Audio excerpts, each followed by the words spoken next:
B'Shem Hashem na'aseh v'natzliach, shiur Torah, Bruchim Habayim. We're back in Aventura, Florida, doing our weekly shiur, Stump the Rabbi. We have, B'ezrat Hashem, a very interesting topic to talk about, but also hopefully you guys have some questions. We could start with the questions, or we could start with the topic, whichever one you want. B'ezrat Hashem, today's shiur will be for a refuah shlema for Rabbanit Levana bat Sarah, Sarah bat Anat, Rabbi Efraim ben Shulamit, David ben Esriya, Doris bat Jora, Dvorah bat Mercedes, Elisheva Chaya bat Sarah, Esther bat Tzipora, Orit bat Ilana,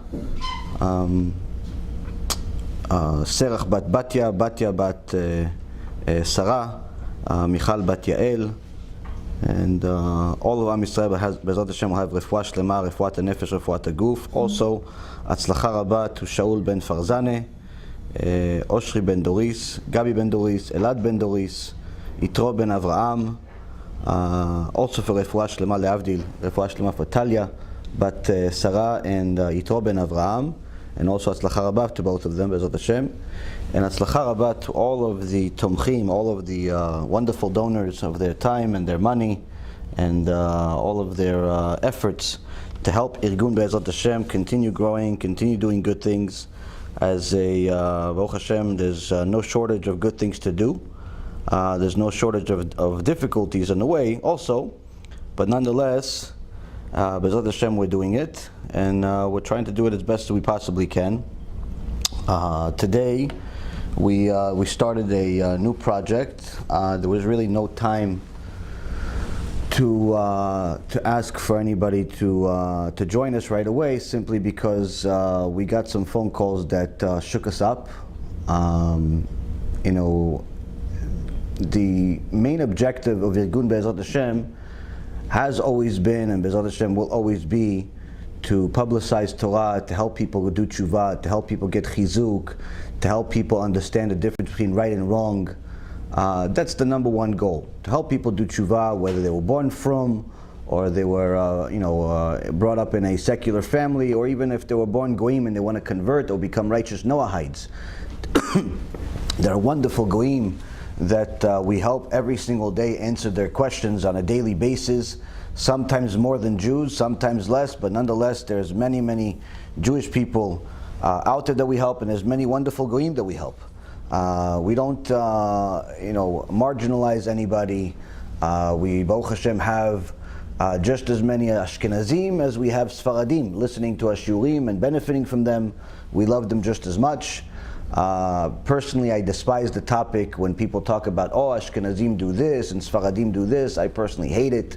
I also hate the whole topic of racism, where people say, yeah, but black people do this, or Chinese people do this. All of that stuff is ma'us. Ma'us is like disgusting in my eyes. Because in my eyes, listen, every single person was B'Tselem Elokim. He was created in the image of Hashem, meaning that he has the ability to decide how to live his life based on right and wrong. And Kadosh Baruch Hu gave him that, or gave her that. And we simply try to direct them to that direction. We try to help everybody that we possibly can with the Torah. But of course, there are times that Hashem sends you a mitzvah opportunity that's not necessarily part of your plans, but nonetheless, He's sending it to you to see how much you actually like mitzvot. So over the last several years, we would continuously send money to different tzaddikim, avrechim, religious families, religious people, good people, sometimes non-religious that needed help, sometimes even people that would later on go against us, but still we would send them money to help them deal with difficulty, because we saw this is an opportunity to help somebody. If we have the ability to do it, why not? So Baruch Hashem, the amounts of money that we've been sending every month has continued to grow, and B'ezrat Hashem will continue to grow. This year we did two major campaigns for Pesach and Shavuot that were very successful, and especially with everything that's going on right now with coronavirus, it's not really the sickness that's killing people, but rather the starvation, meaning that people are literally starving at this point in some cases, some in America, some in Israel, some in other places, because of what's happening economically, financially to the world, where many people that were, let's say, in the retail business or business that depended on the public, sometimes their business died, or perhaps they lost their job. And in many cases, these people were already struggling to make ends meet before coronavirus. And after coronavirus, they pretty much, whatever little bit of money they had saved up disappeared. Whatever government help they were getting isn't sufficient in some cases, especially in Israel. And so when we help them, even if it's with a few $100s or a few thousand, whatever it is, it's a lifeline. Now, generally speaking, we try to do something every month, but the bigger amounts are usually for the holidays. But over the last 48 hours, the stories that we keep getting just got worse, where there is at least 30 families right now that are literally at this point starving. Like, they don't have food, and they have kids. Average family has 10 members. In two cases, there's 19 members in a family, Baruch Hashem. Ken yirbu. So you have 19 people to feed. Even if the economy is doing great, it's difficult and expensive. You have 10 people, it's expensive. Sometimes people tell me, listen, Rabbi, I'm having a tough time making it. I'm like, oh, what's wrong? You're not making any money? He goes, no, I'm still making my $4,000 a month. I'm like, how many kids you have? No, I'm single. Wait, so you're single, you're making $4,000 a month, you still don't have any money? Like, what's wrong with you? There's people that would live like kings with that kind of money. But that's the thing, everybody has their relativity as far as their understanding of what's important and what's not. Some people want a 16-ounce steak for dinner every day, and some people would simply be happy with oatmeal. And these are the types of people that we're talking about, the ones that would simply be happy with oatmeal because they just want food. And the stories that we got over the last couple of days have just been horrible. It just breaks your heart. So, it takes time to build campaigns between the technology and the people and the marketing and so on. So we simply just didn't wait. We sent 33,000 shekels this morning to help at least get some people going. And Bezrat Hashem, whenever I get a chance to have the campaign going for anyone that wants to donate to it and become a partner, because I don't think there's an end to the amount of money that people need right now, because they literally just don't have the ability to make an income. It's not a matter of they don't want to work. It's not a matter of that they don't have a skill. It's a matter of that they just can't do it. Because of what's going on with this coronavirus, how the government is treating it as if it's something that would kill you on sight, which is ludicrous to say the least. And in many cases, certain businesses have struggled to the point of bankruptcy. I mean, even here in Florida, even though you're seeing a very strange housing market where prices are actually going up because people are moving from New York and other places because they're tired of the liberalism in New York and other places. So a lot of people are buying houses in Florida. So the housing market here in Florida hasn't really been affected in a negative way. In fact, some people tell me it's gone up. I don't know, not exactly in the market to buy houses, but the point is people tell me the prices have gone up, which is very strange in an economy that's gone down the tubes in the last few months. Rents have gone up, prices have gone up to buy, everything's gone up, which is the exact opposite of what 20 years of being in the financial markets teaches me. But anyway, that's not exactly a good indication of what's going on financially for a lot of people that actually live here and had retail stores and had businesses, because many of them simply declared bankruptcy. All you got to do is you just take a drive near many of these shopping centers and you see that 60, 70, 80, in some cases 90% of the shopping center is shut down. There's nothing there, and it's not like we'll be back. They have signs on the doors, bankrupt. They have signs on the door, closed for good. And if that's what's happening here in America, needless to say that the effect in Israel is much worse. So what's happening right now in Israel is a disaster, because they're not getting the same financial assistance from the government that Americans are getting. If you got fired or your business lost money, the US government is being relatively generous with some people and helping them get some money. Some people are actually making more money from unemployment than they were making working. Baruch Hashem, great, very, very nice. But that's not exactly the case everywhere else. In Israel, they're not getting very much, if anything at all. And many of the religious families that we know that were already struggling to begin with, the father's an avrech, the mother has a job or two jobs just to make ends meet. Baruch Hashem, the family continues to grow and they don't have any money. Now that you have already several months, almost half a year already without any income, some families literally are at a point where they don't have food. They live in a house, they have a refrigerator, but the refrigerator is empty. So when you hear stuff like this, and then you hear, I see someone send me one of the people we know, send me a recording of a 7-year-old kid.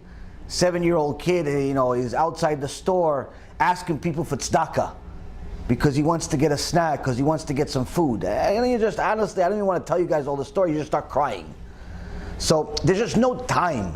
There's no time to wait, oh guys, let's do a campaign, oh let's invest 3 days to build this campaign and wait for people to hopefully donate. So yeah, you've been starving for a week, okay, you'll starve for another week until we come up with money. It just doesn't work like that. At Igun Be'ezrat Hashem, if we have the ability to help, we help. So that's in essence what we're doing, Baruch Hashem. We started a new thing.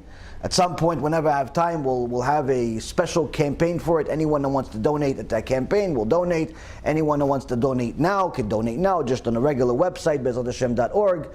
Anyone that doesn't want to donate and just wants to hear the story and cry, Baruch haba, whatever you want to do. The point being is that there's a lot to do. There's a lot of work to do. Even though we have our own needs to do, and we have our own expenses, and we have our own yeshiva to build, and our own kollel, and a big knesset, and B'ezrat Hashem next week we're going to start looking at space to open our own center, and there's 1.5 million different things that we need money for. The reality is, the most important mitzvah in the entire Torah is the mitzvah that's in front of you. The mitzvah that's in front of you. Whatever mitzvah is in front of you, that's the most important mitzvah in the Torah. So, with that being said, there's Baruch Hashem, lots of mitzvot being presented on a regular basis for each and every one of us. Anyone that has the ability to help will help. Anyone that doesn't could find other people to help. But the point is that today, Baruch Hashem, there is a constant test for each and every single one of us in determining what's right and wrong. Even though sometimes that right and wrong goes against our vested interest, goes against our logic perhaps, but we still have to admit what it is. Now, there is a situation that's happened over the last week with this video that we came out about these 14 Reshaim, these 14 Erev Rav. They called it the blacklist of Erev Rav, or 14 heretics, whatever you want to call it. And the video, Baruch Hashem, was on fire, and now you can't find it online. And quite a few people asking questions. We stayed relatively quiet throughout the last few days. We'll answer a little bit more, but the reason why we're answering is simply to educate the audience. Whether they hate us or they like us is irrelevant. It's needless to say, it's the audience, to at least educate people the method behind the madness, if you will. And understand that really the only intention that we have when we're giving shiurim, whether it's we're calling people tzaddikim or we're calling them reshaim, whether we're saying chazaku baruch for a good job that you did in such and such place or such and such thing, or you're rasha merusha and you if the Sanhedrin was here now, they'd give you a death penalty. Whatever the case is, all of them are simply to publicize the Torah that all of us really were supposed to already know. It's not our own machshavot, our own thoughts, our own opinions. I generally try to refrain from that. Once in a blue I'll say something, but generally I think it's relatively obvious for anyone with a little bit of IQ to know what's my opinion and what's not. Once in a while, I'll make an error. I'm still human, but nonetheless, we have to call things as they are, even though sometimes it creates a lot of headache. So, one of the things that I wanted to address today is in essence, number one, why is that video not up anymore? And also respond to two Reshaim that one of them was actually on the list that wrote articles about us and also apologize. But don't worry, it's not the apology that you're expecting, and it's neither one of the apologies they're expecting either. It's an apology that needs to happen, but nonetheless, it'll also teach us a little bit of Torah that I believe is not a fun type of Torah that you say, wow, Sipurei Tzadikim, Rabbi Zusha, what emunah, is this chizuk? It's not that kind of Torah. This Torah is a tough type of Torah because it also means that all of us watching, here, sitting, speaking, could actually be guilty at some point or another in our life, hopefully not in the future, hopefully not today even. But the point being, this is something we need to learn. Zet Torah, ואני צריך ללמוד אותה. This is Torah and I need to learn it. And so what is this Torah? This Torah is the halachot of Nidui, of putting somebody on Nidui, excommunicated. Because when you're calling out certain people and you're saying this guy's Erev Rav, this guy's a Machtia Rabim, and so on and so forth, in essence what you're saying is that if the Beit Din of yesteryear, or perhaps the Beit Din of today, would actually look at what's going on and all of the information that we're bringing forth and all of the information that's available out there, you're saying in essence they should be in Nidui. You're not saying they're on Nidui yourself, because it's not for you to say, but the point is that's what you're saying. So, do we have a case here, or are we just some maniacs that decided to just make up stuff because of some financial interest like somebody thinks, or like for popularity like some people think, or for whatever other interest people think? But at the same token, we also have to check ourselves. Are we right? Now, Baruch Hashem, all of the checking of whether we're right or wrong was already done for the extended period of time that we did research before we came public. But also sometimes when you speak publicly, you speak from the heart, and you also speak by heart and not reading some speech. Sometimes you'll add a word or two that may make what you're saying wrong, or perhaps may sound wrong. So if that's the case, you have to correct it. And I've told you guys many times that if I ever make a mistake, I'll admit it. I have no problem admitting it. It's not this is not for my interest. So with that being said, I'm assuming you guys don't have any questions right now and you're interested in what I'm about to tell you. Okay, so there is a section in the Torah that is like I said, a not so fun section. And this section is Ilchot Nidui, the halachot of putting somebody in excommunication. Now, although we go by the psak of the Shulchan Aruch, the Maran Shulchan Aruch, Rabbi Yosef Karo from about 500 years ago, as I've told you guys in the past, the Shulchan Aruch, in essence, most of what he said and wrote in Shulchan Aruch is based on the Rambam. It's also based on a tool. It's not just his own independent thought. So what you'll see actually is that the Ilchot Nidui in the Shulchan Aruch are relatively the same, practically identical language as what the Rambam wrote, almost 400 years before him, and also what the tool, what he wrote as well. Meaning that these are universal rules. This is not like, oh, this guy says this, but the other guy says, no, absolutely not. This is generally, what's accepted among Am Yisrael. And for those who think that Nidui is no longer valid, it's not the case. But it is different. It is different today, and the reason why is because we still live in the exile. Even if you live in Israel, in Eretz HaKodesh, it's still considered the exile, and the reason why is because the government that's running the Israel is a secular government. Many of them are actually anti-Torah. Many of them are doing everything they possibly can to destroy the Torah. And therefore, there are many cases where they go against the Torah, and even though it really doesn't serve them any purpose. One example that Rav Ovadia Alav Shalom mentions in his Sfarim, that there was a case years ago where a Christian woman died, and her family lied about her and said she was Jewish. So they buried her in a Jewish cemetery. But when the Chevrat Kadisha found out that this woman is Christian, they asked, the halacha is they're not allowed to, to bury the Christian with the Jew. So they asked Chevrat Kadisha, to remove her from the cemetery, from that, and put her where the Christians are. You have to have kavod for the metim also, not just the living, even more so for the metim. The court of Israel paskind in their own demented Ottomanian ideology and rules that no, not allowed to remove him from the cemetery, even though it won't hurt her, even though it won't make a difference to the family, even though it won't make a difference to anyone except Am Yisrael. Not allowed to take her out of the grave, even though it's done sometimes, all the time, no big deal, especially for Christians. But no, not allowed to take her out.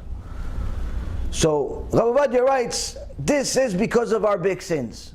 Because of our big sins, we are still living in the exile, even though that exile is also called Eretz Yisrael. And we have to live with this. There's nothing we can do. We did our ishtadlut, we tried. The halacha is you got to take her out, but the rule of the land, that's in essence running the country, says can't. The same goes with Nidui. The judicial court in Eretz Yisrael says that you're not allowed to put somebody on a public excommunication. Not allowed. Why? Because it maybe could cause him financial harm. Maybe it's bad mouthing him, which in Israel there's like a law against lashon hara. Like if you say something bad about somebody, he could sue you and get money from you, which is against the Torah nonetheless. But of course, they care less about the Torah. They want to pretend like they're tzaddikim. Like saying, no lashon hara. If you say lashon hara, they'll fine you $1 million. But they can say lashon hara about each other. They can say lashon hara about their enemies. But you, as the regular citizen, you can't say it. You can't say anything, pretty much. And if you do, they'll fine you millions of dollars. And just so you know, you'll learn today that anyone that collects that kind of money, sues another Jew in secular court, and collects that money, he's considered himself on Nidui. Himself, he's considered a thief. Because you're not even allowed to go to secular court. It's considered a chilul Hashem. But the point being is that the government says this. So how do you practice an halacha that would actually put you at risk? To get fined, to get sued, to go to jail maybe. How do you do it? So today the way Nidui in essence is done, first and foremost, it's not common. It's not common to do it. But even when they do it, in essence what they do is they say, such and such person violated Shulchan Aruch, Yoreh De'ah, halacha such and such, this section, and this is the din. In essence, anyone that understands Torah knows this means he's on Nidui, he's on excommunicated.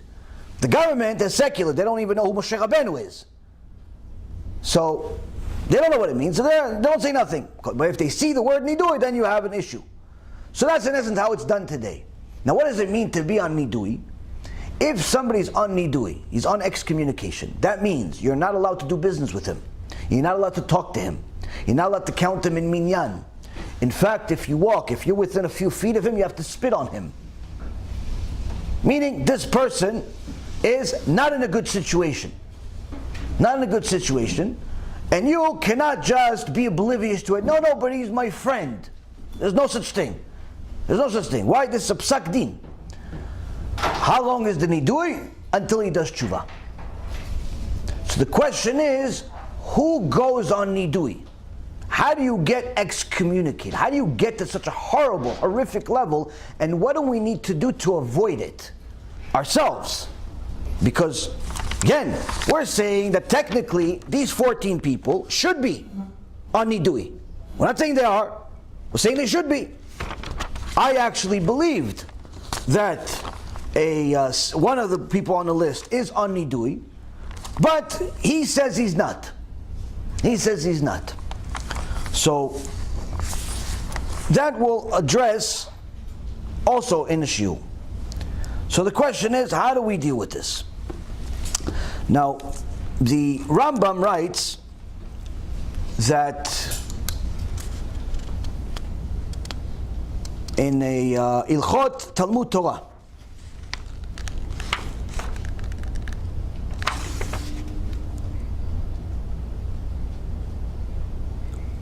in chapter 6, Halakha number 13, in the Shulchan Aruch, it's a in Ilchot Nidui, like I said, in Yoreh De'ah, 334, 43. 334 section, or Seif 43. And in essence, again, like I said, it's the same language. But the Akdama, the preceding language that the Rambam uses is the following. If a teacher placed a person under a ban of ostracism because of his honor, all of his students are obligated to treat the person in the required fashion. However, if a student issued a ban of ostracism because of his own honor, his teacher is not obligated to abide by the terms of the ban. Nevertheless, all the people are obligated to do so. So we see that, the Rambam writes that, you have certain ways you have to treat people that are under ostracism, if you're a student of this person, if you're a teacher of this person, and so on and so forth. And then he continues. He says, similarly, when a person is placed under a ban of ostracism because of an affront to the honor of the Nasi, meaning the Gdol Hador, all Jews are obligated to abide by the terms of the ban. Meaning, if the Gdol Hador puts somebody on a ostracism, on a ban, on a cherem, on a nidui, then everyone has to comply with it. You can't say, no, but he's not my rabbi, he's Gdol. No, he's Gdol Hador. Now, some can say, no, it's specific to just a Nasi Israel, which we don't have anymore. Some can say otherwise, but nonetheless, we get the point. We get the gist here. That it depends who's putting who on cherem and why. Now, however, if the person is placed under ban of ostracism because of any Jew, meaning just a regular Jew says, listen, you are on Nidui, because you violated the Shulchan Aruch, you violated the Rambam, you did such and such. The Nasi is not obligated to abide by it.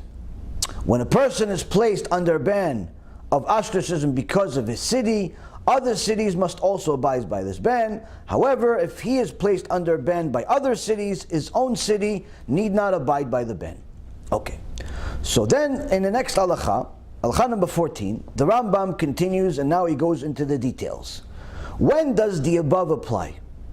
When the ban was imposed because the person acted disrespectfully to a Torah scholar.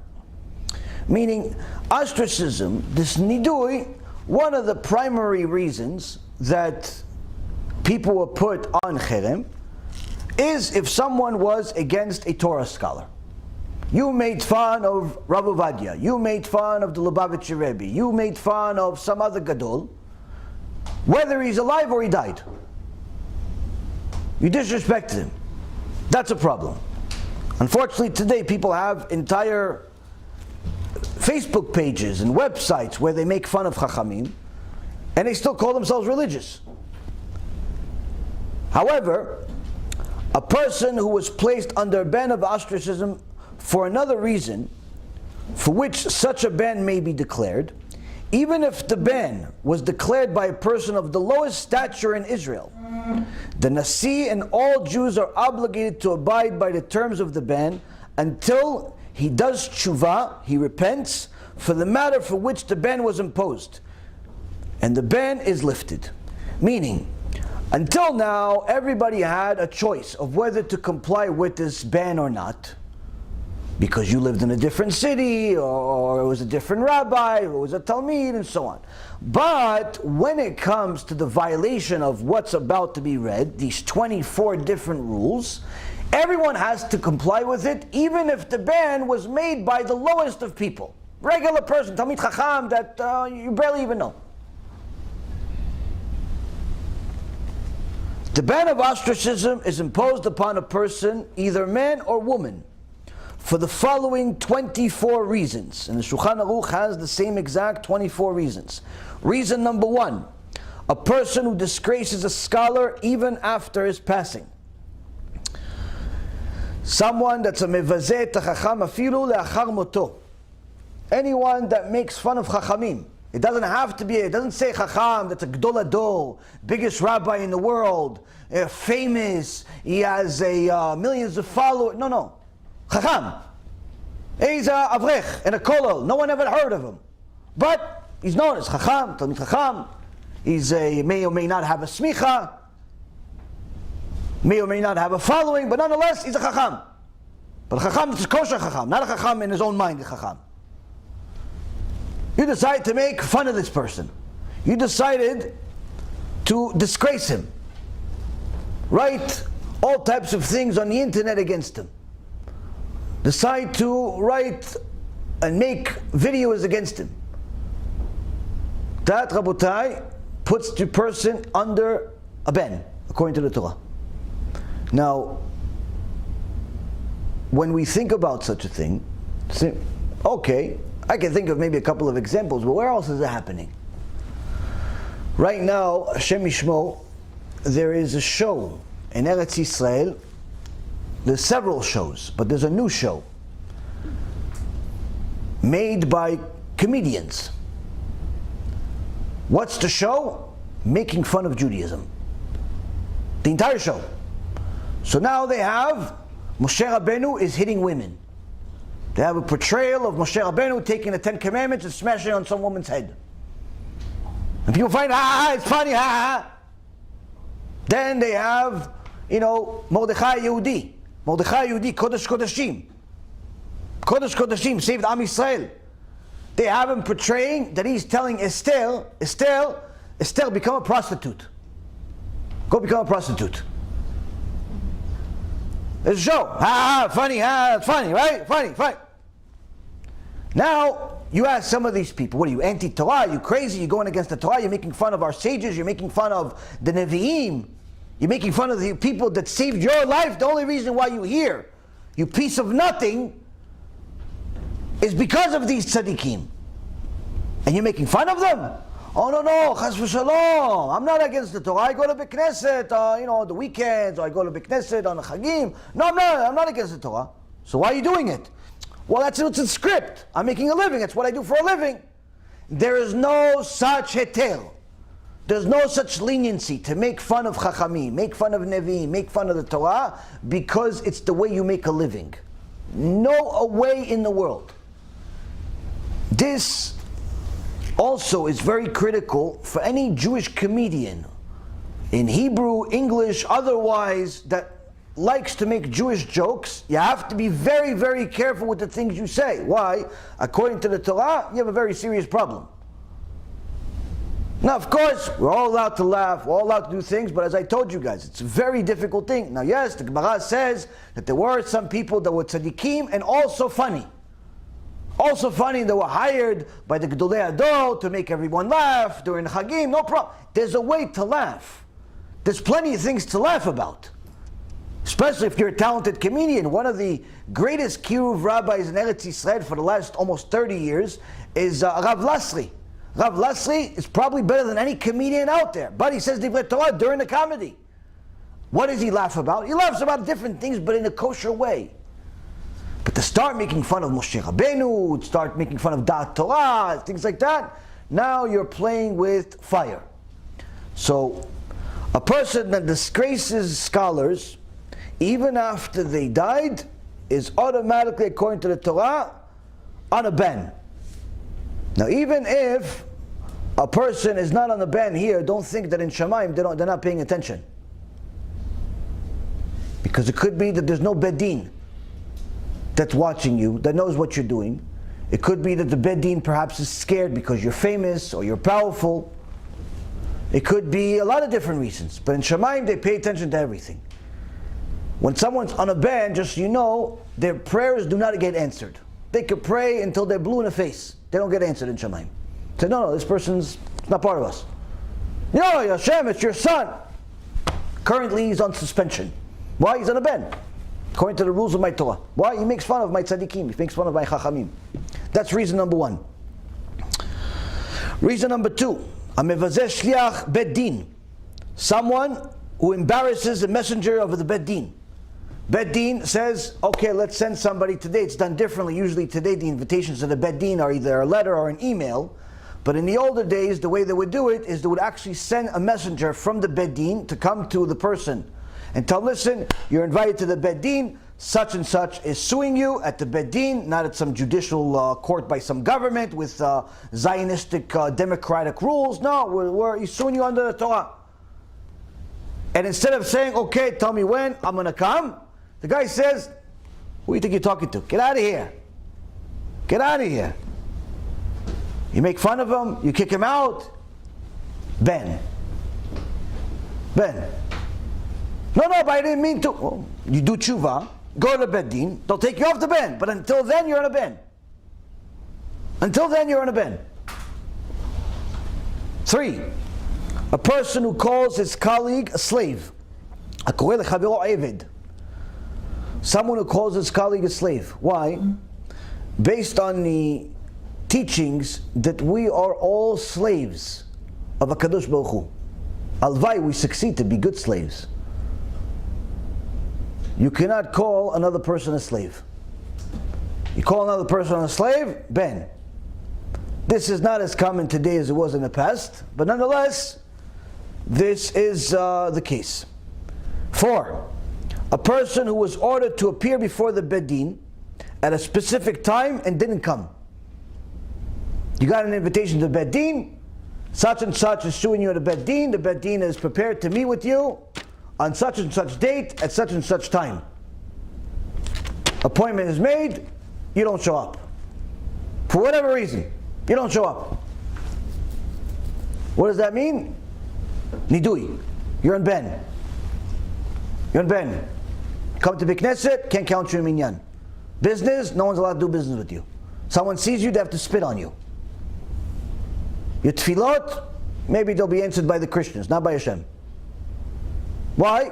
You're a ben. You disrespected the Torah. No, I just, the Beit Din I didn't want to listen to. The Beit Din is the Torah. The Chachamim is the Torah. That's the Torah. We have a written and an oral Torah. In Parashat Mishpatim, HaKadosh Baruch Hu says to Moshe Rabbeinu, Vayomer Adonai el Moshe, עלה אליי ההרה ואהיה שם ואתנה לך את לוחות האבן והתורה והמצווה אשר כתבתי לאורותם. הקדוש ברוך הוא, in פרשת משפטים, in chapter 24 verse number 12, says to Moshe, ascend to me to the mountain and remain there, and I shall give you the stone tablets and the teachings and the commandments that I have written to teach them. So here we see that HaKadosh Baruch Hu tells Moshe Rabbeinu, I'm going to give you 3 different things. I'm going to give you the Luchot HaEven, meaning the tablets, 10 commandments. I'm going to give you the Torah. What's Torah? The written Torah. Up to Parashat Yitro, that's what he got. He's not going to give him the entire written Torah because that would tell him the future. So he gave him everything up to that day, up to Parashat Yitro. And a mitzvah. What's a mitzvah? What is the mitzvah? What is this commandments? That's the oral Torah. People always ask, where do you see oral Torah in the Torah? Many times. This is one of the places. What's the oral Torah? Oral Torah, Rabotai Yekarim, is how to fulfill the written Torah. When it says mitzvah of tefillin, you're never going to find a single time in the Torah the word tefillin. What are you going to find? The word totafot. So how do we know totafot is tefillin, and how do we know how they look, and how do we know what color they're supposed to be, and how do we know what's in them? All of that stuff, that's in the oral Torah. It also says you have to do brit milah and cut the orlah from your body. How do we know what the orlah is? How do you know what the orlah is? Maybe it's the ear, maybe it's a fingernail, maybe it's an eyelash. I much more prefer if it's an eyelash.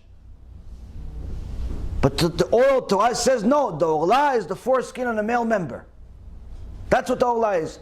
And the entire oral Torah tells us the details of what the written Torah is actually saying here. So who's the oral Torah? That is the sages, that is the rabbis, from the time of Moshe Rabbeinu all the way to today. If somebody writes a serious sefer today, not just some stories, but actual sefer of shelot v'tshuvot, alachot, real musar, all types of things that give people real da'at Torah, guess what? That sefer is now a part of the oral Torah. What do you mean? But the Torah was given to us 3,332 years ago. Yes, the written Torah was given then, but the oral Torah never stops. The oral Torah never ends. Every single one of you, the Zohar Kadosh says, has a few chidushim that only you can bring to the world. And the Chachamim say that someone who does not get those chidushim and bring them to the world, in Shamayim they sue him. The Torah has less chidushim because of you. What do you mean? I didn't do nothing. Exactly, that's the point. You didn't do nothing. You didn't study. You didn't do what you were supposed to. And now the Torah that was supposed to get another 10, 20, 50, 100, 5,000 chidushim from you, Mr. Reuven, from you, Mr. Stevens, from you, Mr. whatever you are, it didn't come. Why? You didn't bring them to the world. Yeah, why don't you just give them to somebody else? No, only you can bring them. Only you can bring these chidushim. Oral Torah doesn't end. So that means, Rabotai Yekarim, when the Chachamim, especially the Gdolim, the giants of the generation, the heads of the Bedin, the head poskim, when they're saying something, they're in essence the representatives of a Kadosh Baruch Hu himself, telling him, this is what Hashem is saying here. This is it. So when you make fun, or you ignore, or you simply dismiss what Da'at Torah is, from a Talmid Chacham, HaKadosh Baruch Hu says, I take a personal offense to it. Why do I take a personal offense to it? I'm not disrespecting you, Hashem, I'm disrespecting this guy. No, my friend. When the king sends a messenger, and you spit in the messenger's face, what is the king going to think? You're spitting in his face. Why? Because that messenger was given the power to represent me, which means for all intents and purposes, it might as well be me that you spit in his face. When we disregard the Gdolei Adol, we are in essence saying what? Hashem, we care less about what you say. No, but I didn't mean that. Well, that's what you did. Whether you mean or you don't mean, that's what you did. So now, Rabotai Yekarim, when someone is called to come to a Beit Din, and he does not come, ben, he's put on Nidui. Number 5, a person who treats even one point of a rabbinic law with disrespect. Needless to say, this applies regarding the matter of scriptural law. Someone tells you, listen, wasting seed? Nah, that's not for this generation. Nah. What, Genom? No, it's just a washing machine, it's nothing, don't worry, everybody goes to heaven. What, Shabbat? No, just drive, don't worry, Hashem understands, it's just that Moshe Rabbeinu didn't have a car, that's why it's okay. It's okay. Ben, a very serious ben. And on top of that, Arul too. Why? You change the Torah. The second anyone tells you that a single law in the Torah is no longer relevant in the Torah, if there was a din, there was witnesses to it, the Beit Din knows this is what's going on, that person goes on Nidui. You're not allowed to talk to him. You're not allowed to count the minyan. You have to spit on him. His prayers don't get answered, and so on and so forth. You see all of these superheroes that call themselves rabbis and speakers and coaches and whatever they are. And they're telling, no, it's not, don't rebuke anybody anymore. Everything with love, everything with this, everything with that. These people are just scaring people. Shouldn't talk about Gehenom. What do you mean? It's in the Torah. It's in the Torah so much time, there's 7 names for Gehenom. It's in the Torah so much, half the Torah is about punishments. What do you mean? Don't teach people. Don't teach people half the Torah? Why don't you just tell them don't teach both halves? And that's it. We'll go learn, from Tony Robbins or something. What do you mean don't teach? What do you want us to teach then? As soon as a person says that something in the Torah is not what it is, or better yet, they simply decide to go and say, listen, some rabbi from this generation that no one really knows so much and is not considered a gadol by anybody's stretch of the imagination, he said that this very, very serious sin, it's not such a big deal. He's lenient on it. So I'm going to depend on him.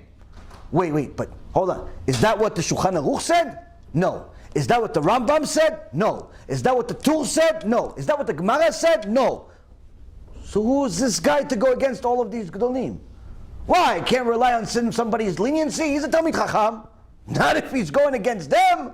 You have to know. You have to have something to rely on. You can't just pretend to have big shoulders and decide to make new halachot and decide that you're going to be lenient for an entire generation and just tell people, yeah, you could waste seed, no big deal. You could violate Shabbat. You could do this. You could do that. Can't do stuff like that. Suddenly you have an entire section of Judaism where modesty is no longer enforced. It's no longer applicable. It's no longer even like recommended in some cases. Some people call themselves modern Orthodox. So people ask me, what's the difference between Orthodox and modern Orthodox? I mean, they both say Orthodox. So it's not the same? No, it's not the same. Modern Orthodox means you're removing certain mitzvot and just calling yourself modern. That's what it is. You just simply take the mitzvot, this one I don't like it, I'm throw it out. This one I don't like it. Oh, yeah, but you're Orthodox. Yeah, I'm Orthodox. Just modern. Modern. So what do you see? Many times, some of the most immodest people that call themselves Orthodox come from there. But they don't know themselves that they're violating the Torah in a huge way, that they're going against the Chachamim, that they're going against Hashem, that HaKadosh Baruch Hu himself says that anytime there's immodesty, I have to run away. I have to run away.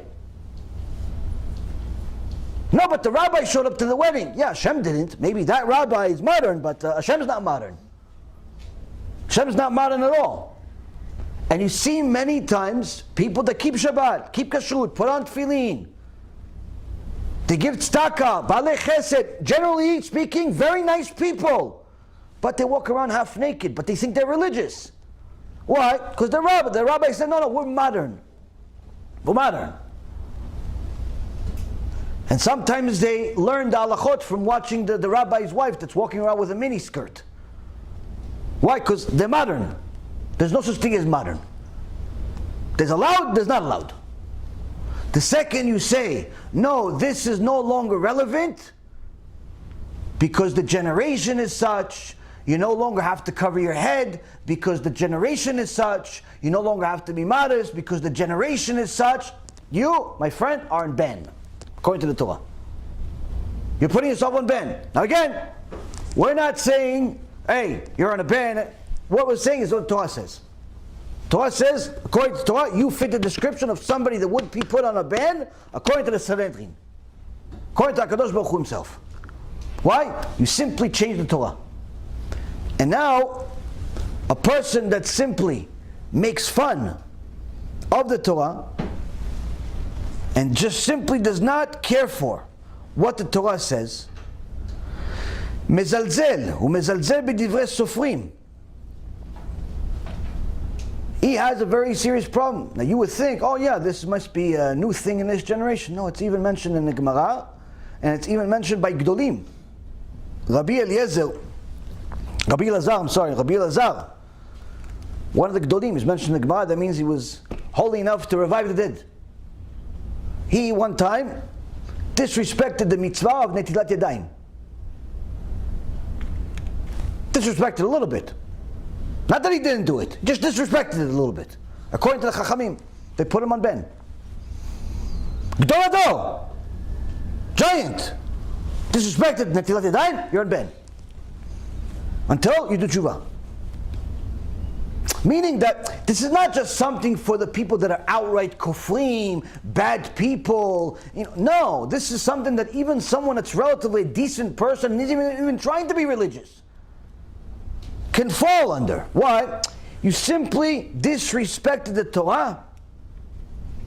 Your desires, your ego, your opinion matter to you much more.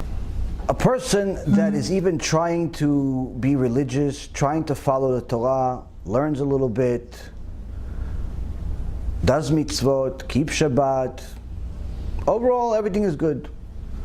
But one day she hears it in a shiur, you have a problem. What's the problem? You have a wig that, according to current research, if it's coming from real hair, it's virtually impossible for it to come from a kosher place, because the only market that's providing this amount of real hair to the world is India, which is idolatry. Why is it idolatry? Because that's their custom to bring a sacrifice to their false gods as their hair, because some god, got hurt in his head and had a bald spot and people donated hair and all types of stupid things. So now they have literally millions and millions of people, tens of millions of people donating their hair, tonsuring their hair, and then these temples of idolatry sell the hair to the markets. So now the hair that is on wigs today is coming from this place, and according to the Torah, you're not allowed to benefit from idolatry. It's not only you're not allowed to practice idolatry, you're not allowed to benefit from it. So as soon as she hears it, no, my wig is kosher. Why is it kosher? Oh, it says kosher on it. Yeah, but there's enough research to show that kosher stamp is null and void. Why is it null and void? Simply because it's not possible to track the hair from the minute it's being tonsured to the minute it goes in your head. Why? Because wherever you're getting it, this hair is being combined with a lot of hair, and the only place that can provide the massive amount of hair that's in the market today is the place of idolatry. So even if part of the hair came from some place that's kosher, by the time it became a wig, it's not kosher. And even as an issue with the wigs that are not from real hair, the synthetic wigs. Why? Because some scientific research that was done showed that there's just such a surplus of this idolatrous hair from India, because it's their religion, that they fill in the synthetic wigs with real hair to make it more full and so on, and more realistic. And there's an average of 1 to 3% of the hair as coming from real hair. That's real hair. Now you don't need half the wig or 75% of the wig to be from idolatry for it to be something that's forbidden. Even if there's one hair, even if there's one real hair over there, that's it. So now a person that wants emet, lives emet, say, okay, take off the wig, put on a mitpachat like Sarah Imenu Ishtabach Shimo.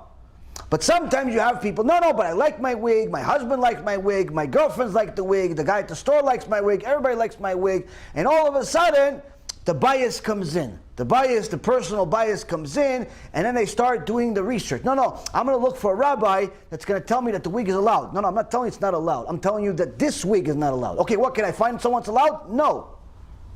And then one woman told me, listen, I really want to wear a wig, and so I thought maybe I'll convince my sisters to shave their head.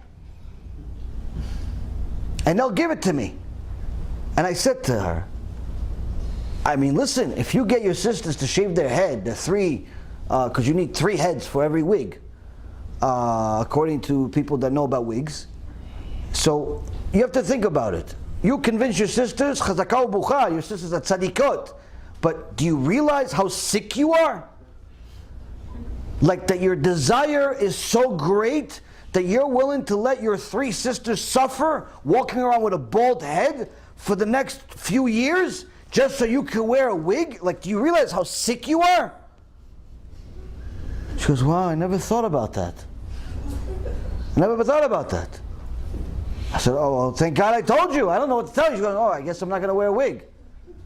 Because I agree. She says, I agree. There's no way to verify that the wig is kosher. I agree.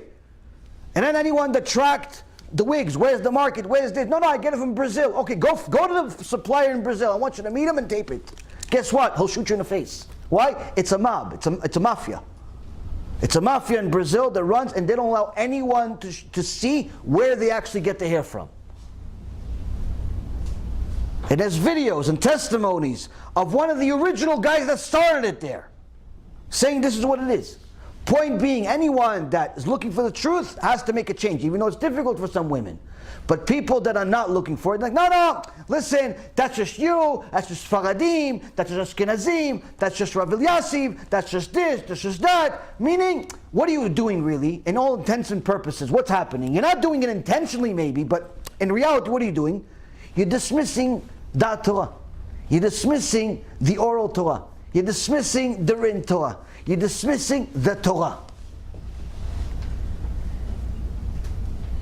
And that's why certain Gdolim, like the Khatam Sofer, when he saw that one woman wore a wig, which in those days looked like a broomstick, he sent her a warning.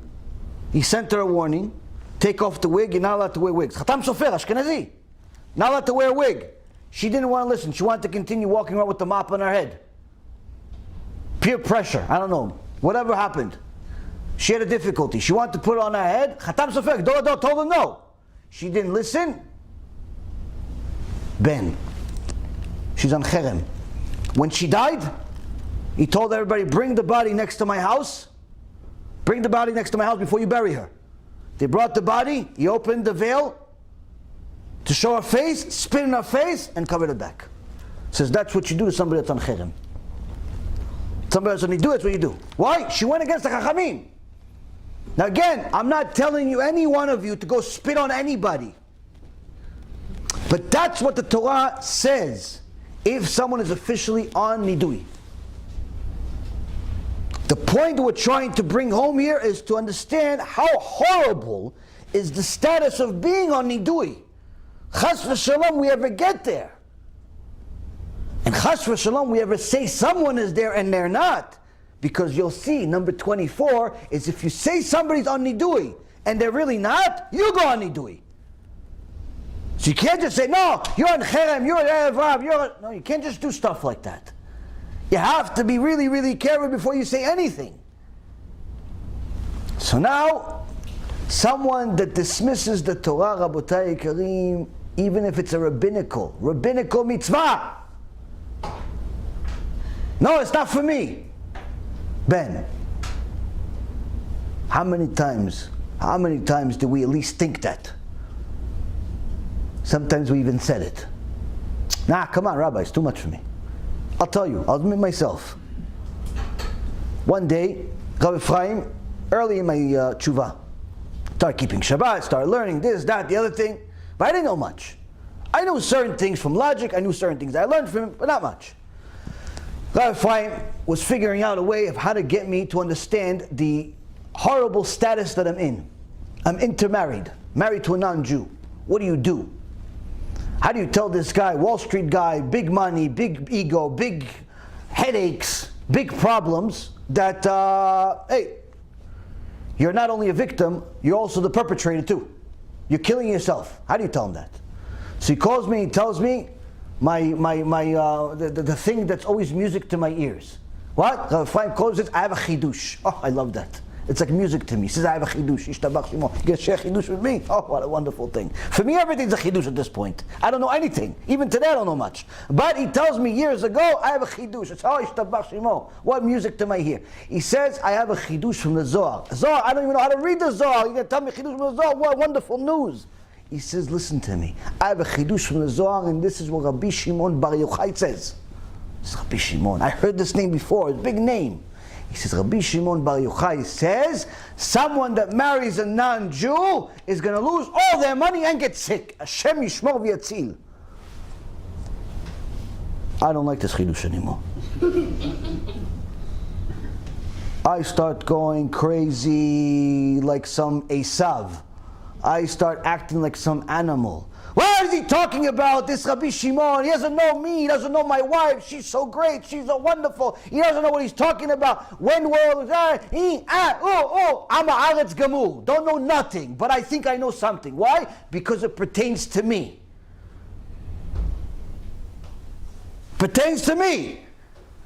Until then, I love the Chidush. Every Chidush. Yetziat Mitzrayim, Moshe Rabbeinu, the man, the miracles, the Sgulot, Shabbat, it's all wonderful. I like it. All of a sudden you're telling me that I'm the reason for my problems. I'm not a victim. I'm the one that caused them. because of my decisions. No way. This Chacham doesn't know what he's talking about. No way. He's this, he's that. But during the whole conversation, in reality, at the end of the day, whether I know or I don't know, Baruch Hashem, I'm an honest person. So while I'm screaming and yelling, and I'm my own conscience that's saying, you don't know what you're talking about.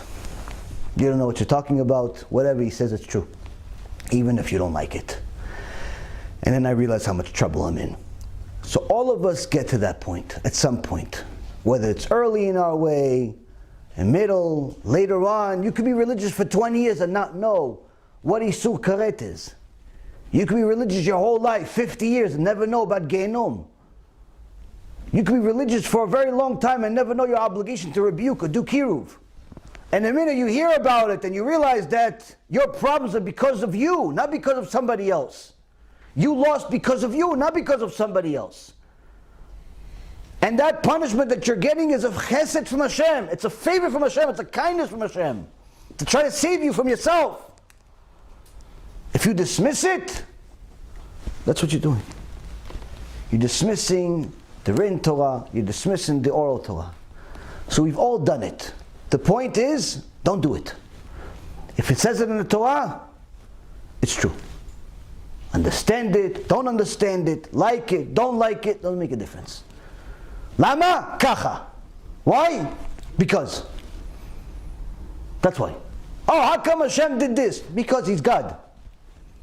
That's the reason. He's the king, He created you, He can do whatever He wants. He doesn't have to comply by your logic and your rules. Oh, how come Hashem did this? Because. That's the bottom line reason, because He wants to do it. He's the king, He's going to give you rules. He's allowed to make rules. Why? He's the king. He calls the shots. That's the reason. Now, yes, you could rationalize it, and you could put some sugar coats on it, and maybe a little ice cream, but bottom line is, the deepest emet is, that's why. Because He's the king. And He said so. The fact that you have a benefit out of it, and you have this, and it's good, but that's not the real reason. The real reason is because He's the king. And the second we accept it, tshuva automatically becomes easier. Not easy, but easier. Because you simply accepted the law, regardless of whether it contradicts your opinion and your desires. But so long as you reject it, and you look for heterim, and leniencies, and ways out, and this and that, you're simply suffering. Why? Because you're constantly fighting against your own neshama. So now we move on to the next one. A person who refuses to comply with the decisions rendered by the court, by the Beit Din, is placed under ban until he complies. You went to a Beit Din. The Beit Din says, guilty, innocent, pay him 1,000, pay him 5,000, remove the books from the stores, retract, whatever. There's a psak din. A gdolador right says, hey, this is this, you are not allowed to do this, you are allowed to do this. And you say, I don't want to do it. I don't want to listen. Until you listen, you're in ban. You're in ban. This has a lot to do with ego. No one wants to be wrong, even if the facts are shown to them. Next, a person who possesses an entity that can cause damage, such as a dangerous dog or a faulty ladder, is placed under ban until he removes that entity. People love dogs. I had a dog for 16 years. Really, really cute pit bull. Would be scared of his own shadow. But some people, they train their dogs to be monsters. As soon as somebody walks next to their yard, whether it be a mailman or it could be their cousin, the dog barks and scares people. According to halakha, you're forbidden from having such a dog. Why? Such a dog can bark and scare a pregnant woman, and she could have a apala, a miscarriage because of it. Not allowed to have scary animals. No, but I love him. Love him. Okay, say goodbye to him. Why? Humans are more important than dogs. More important than cats, more important than whatever. You're not allowed to have a dangerous thing. Now that's a physical entity. Kal v'chomer, needless to say, a spiritual danger. You're not allowed to own something or do something or be part of something that's spiritually dangerous for society, such as own a nightclub, such as give all types of lectures or seminars that is against the Torah, such as do all types of things that are putting people in a spiritual danger. You're not allowed to have a brothel. You're not allowed to have some type of bar where there's all type of znoot there. You're not allowed to be involved in such things. Why? You're putting people in spiritual danger, which is much, much more dangerous than physical danger. Because the worst case scenario, that dog's going to bite somebody. But the spiritual danger, that bite is a permanent damage. And that's why the Sifli says, the person that causes another to sin is just like he murdered him. Just like he murdered him. That's what it is. Why? You have a nightclub or lectures or anything that's causing people to sin, until you stop, you are on ban. You have a blog, you have a newsletter, you have a newspaper, you have a comedy show that's causing people to sin and think the opposite of what Dat Torah is, you are on ban until you stop. This is what Torah says. Why? Spiritual danger is even worse than physical danger.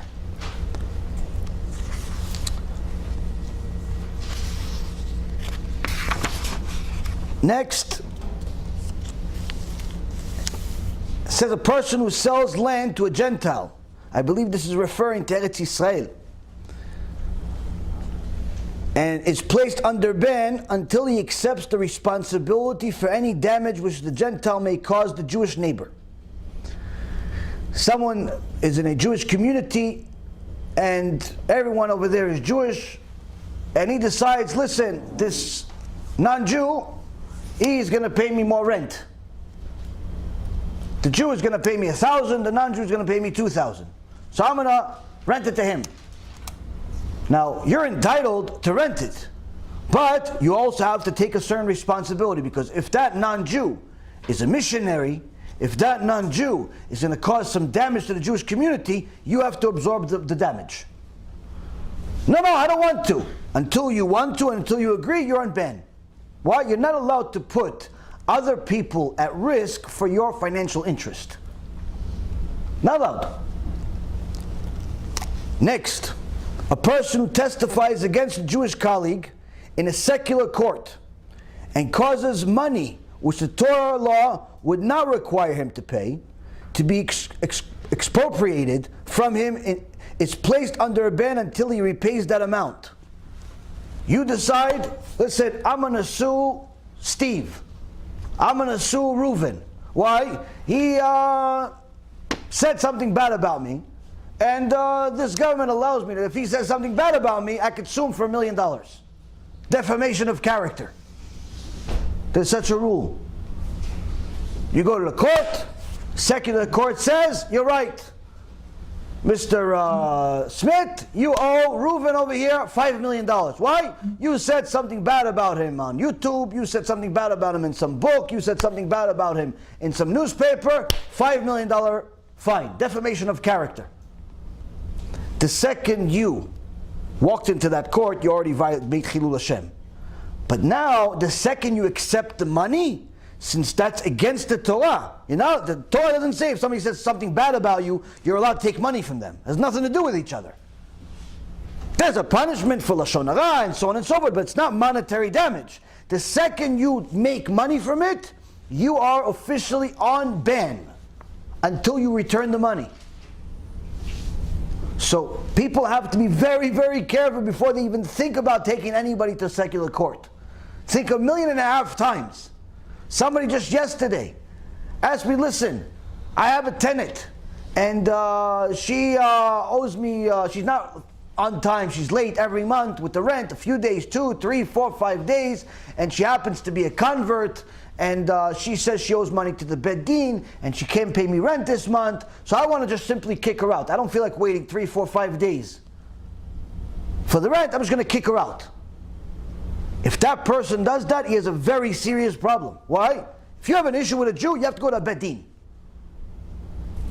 Now, you could technically go to the secular court and say, listen, this tenant is not for me. She is not complying with the lease agreement. She's late 3, 4, 5, 6, 7, 8 days every month. She hasn't paid me for a month. And the secular court would say, yes, she hasn't paid you. That's it, kicked out. Sheriff shows up to the house, Hashem Yishmor V'Yatzil, and the whole family's on the streets. You, on the other hand, are on ban for doing such a thing. You got a new tenant that's maybe a better payer, but you're on ban. And on top of it, HaKadosh Baruch Hu writes in the Torah, I'm going to take my sword and kill you. Why? You went against the convert. People have no idea what they're doing. No idea what they're doing, but that's what happens. They make foolish mistakes, they go against the Torah, and what ends up happening, HaKadosh Baruch Hu punishes them, rebukes them, gives them problems, and say, oh, why is Hashem doing that? That's why Shlomo HaMelech says, the foolishness, the stupidity of man causes him to sin, and then he gets mad at Hashem for punishing him. So, it's good this person sent me an email and said, can I do it? At least he's smart enough to ask, can I do it? Most people are not smart enough to do that. They just simply do it. Why? It's financially beneficial for me to replace the tenant. It's financially beneficial for me to go take money from this company. It's financially beneficial for me to do whatever the law of the land allows me to do. Yes, but if the law of the land is against the Torah, you, my friend, are not allowed to benefit from it. If your fellow Jew owes you money, you have to go to the Beit Din. Yeah, but I could just go to the secular court and make a lot of money faster. Not allowed. And if you do, you're on ban.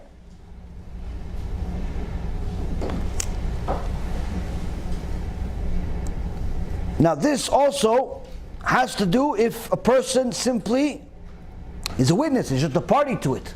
He didn't sue the guy, but his friend sued him, or somebody else sued him and said, listen, you saw what happened, you be a witness in the secular court. You help me win.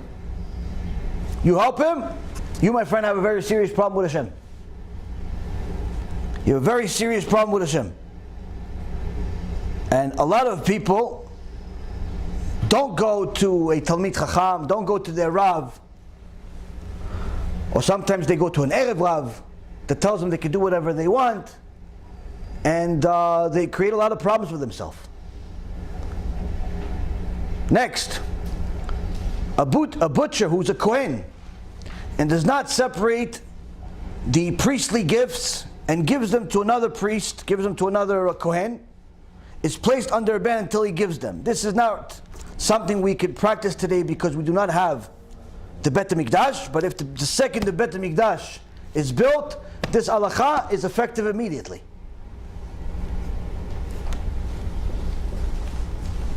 Next, a person who violates the sanctity of the second day of Yom Tov in the Diaspora, even though their observance is only a custom.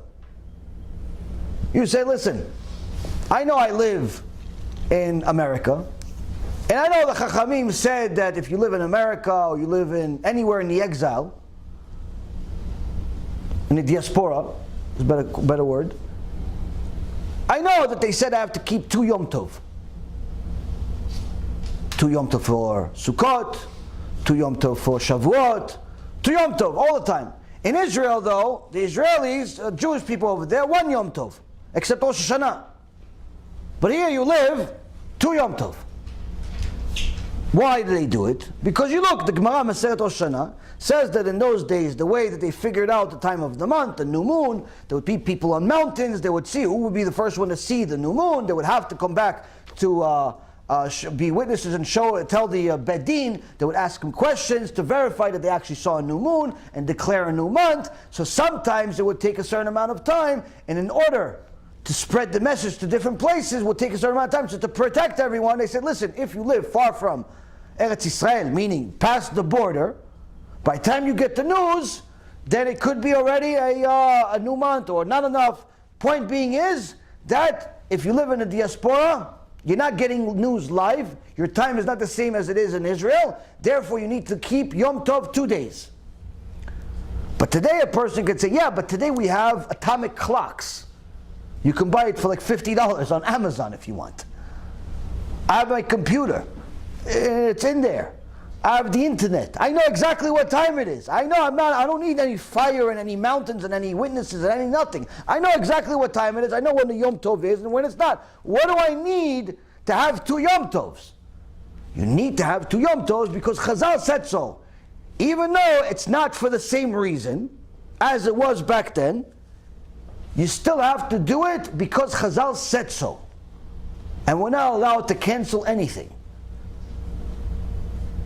And if you do, because you think you're smarter, Torah says you're in ban. You're banned. Now when does this happen?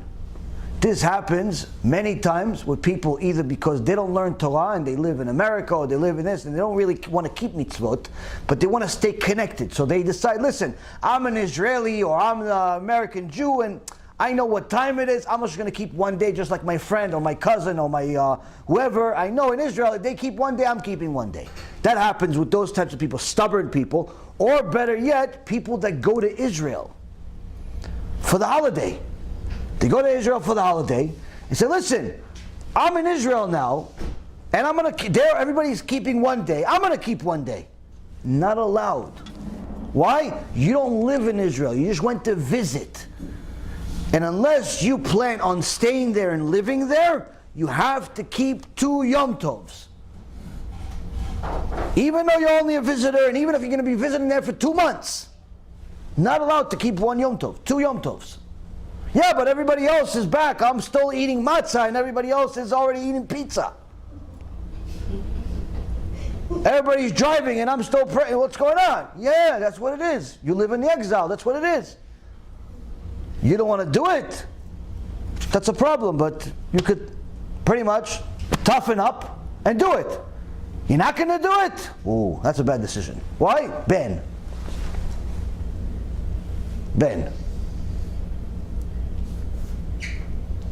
Next.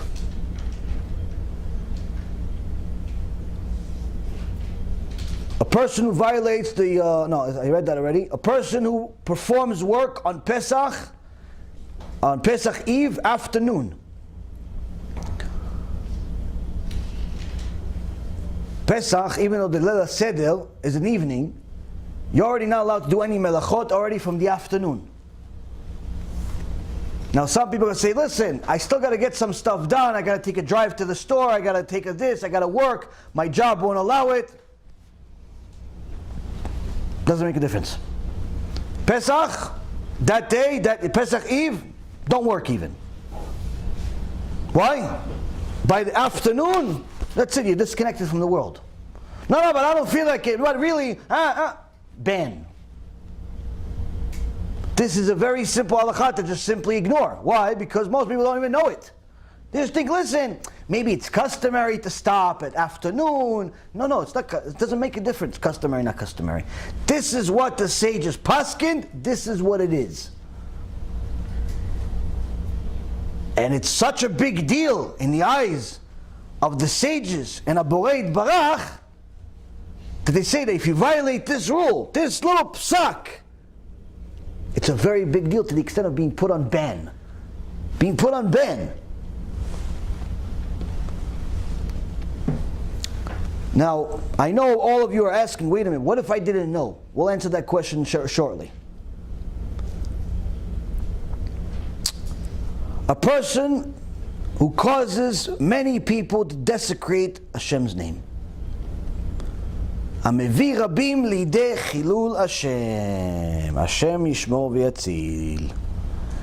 This, Rabotai, is unfortunately one of the worst, but also one of the easiest things to violate. Bringing people to chilul Hashem. So the Gemara in Masechet Yomah, page 86a, says, how do you make people do chilul Hashem? So one of the sages says, if I'm a rabbi and I have an arrangement with the butcher that I pay him, let's say I pay him once a month.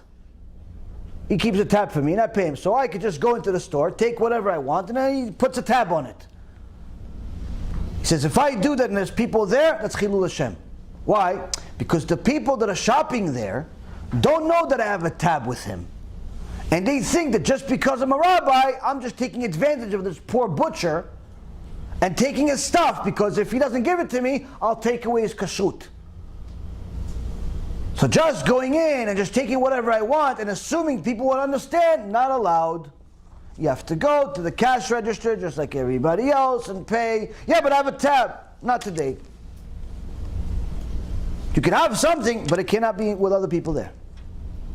Why? You have to have the understanding that other people are watching and they don't know what's in your head. And you have to live based on that. You have to understand there's something called marita ayin, which is that certain things are determined based on how they look and not necessarily how they really are. And as someone that wants to live a kosher Torah life, you have to take that into consideration. Now sometimes this happens in much more horrific ways. One time, years ago, maybe about 5 years ago, a new student of mine, I was still relatively new in the giving drashot world, and he came to me and he said, listen, you mentioned things about Torah, this, that. I don't know, you're very different than the rabbi I had for the last couple of years. I said, well, what's so different? So the other rabbi would keep asking us to do stuff.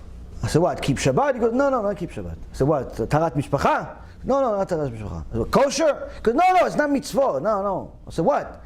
I don't know, every week he would tell us we have to do stuff for him. And one day he tells us, listen, Rabotai, I'm not coming back until you build the Rabbanit, a new kitchen. And he left. And we were an entire keilah here in Florida, just sit there, no rabbi. Why? A rabbi just came in and we have to go build his wife a new kitchen. So what happened? Everyone looked at me, he says. I'm the construction guy. So I figured, I don't know what's going on, but I don't know. I went to the guy, I said, okay, what do you want? And he said, tu. I said, okay, no problem. So I started ordering the parts.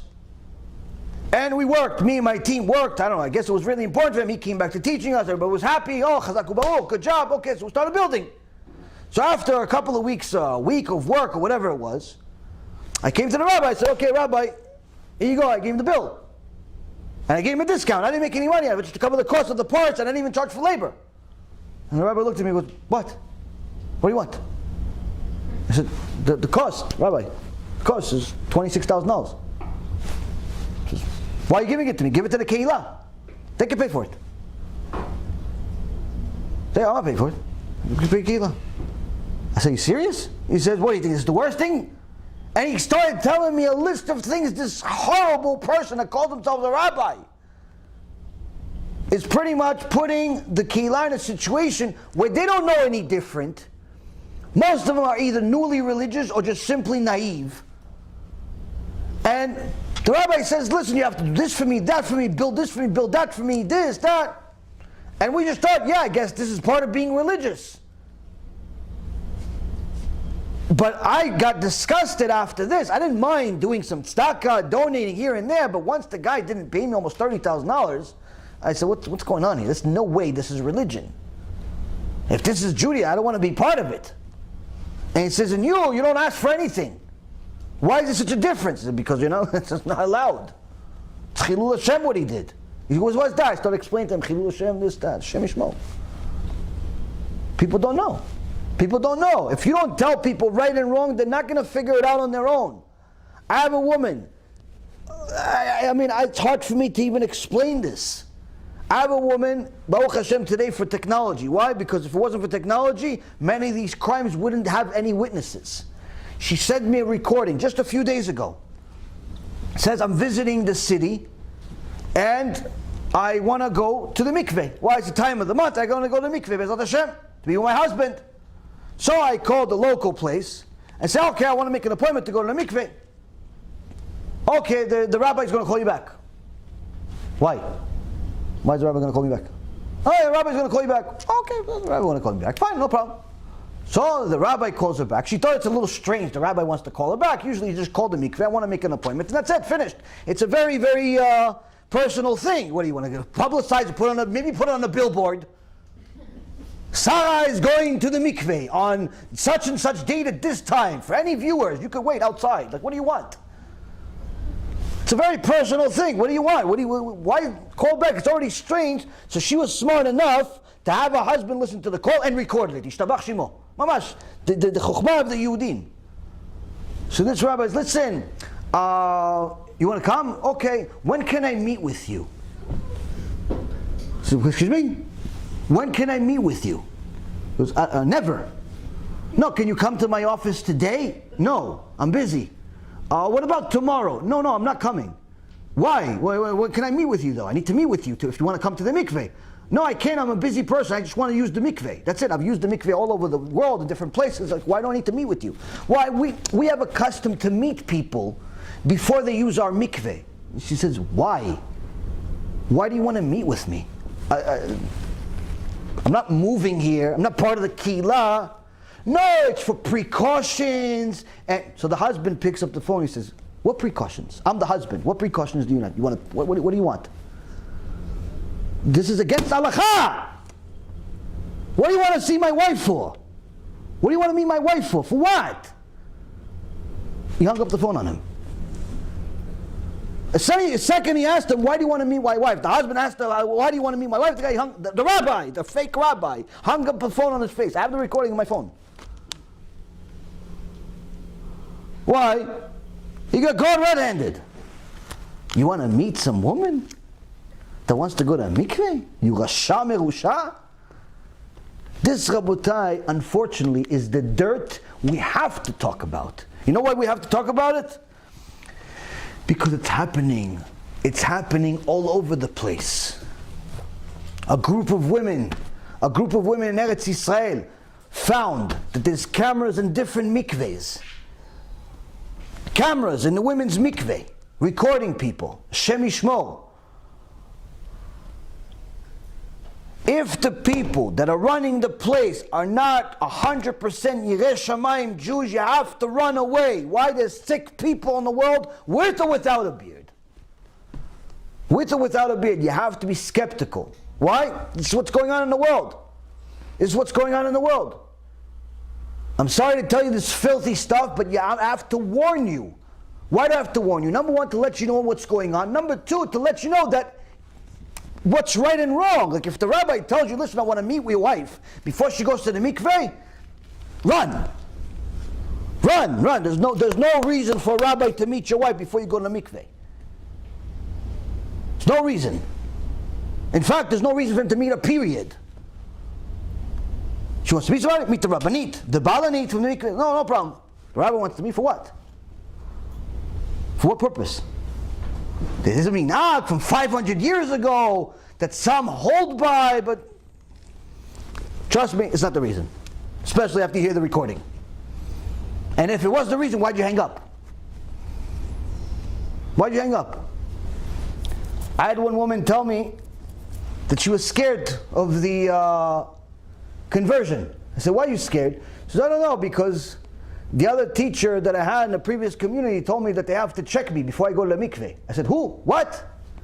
What do you mean check you? She goes, I don't know, they have to check me or something. I said, no. First of all, stop talking to those people. Second of all, no one's going to check you, no one's going to touch you, nothing. No one's even going to see you.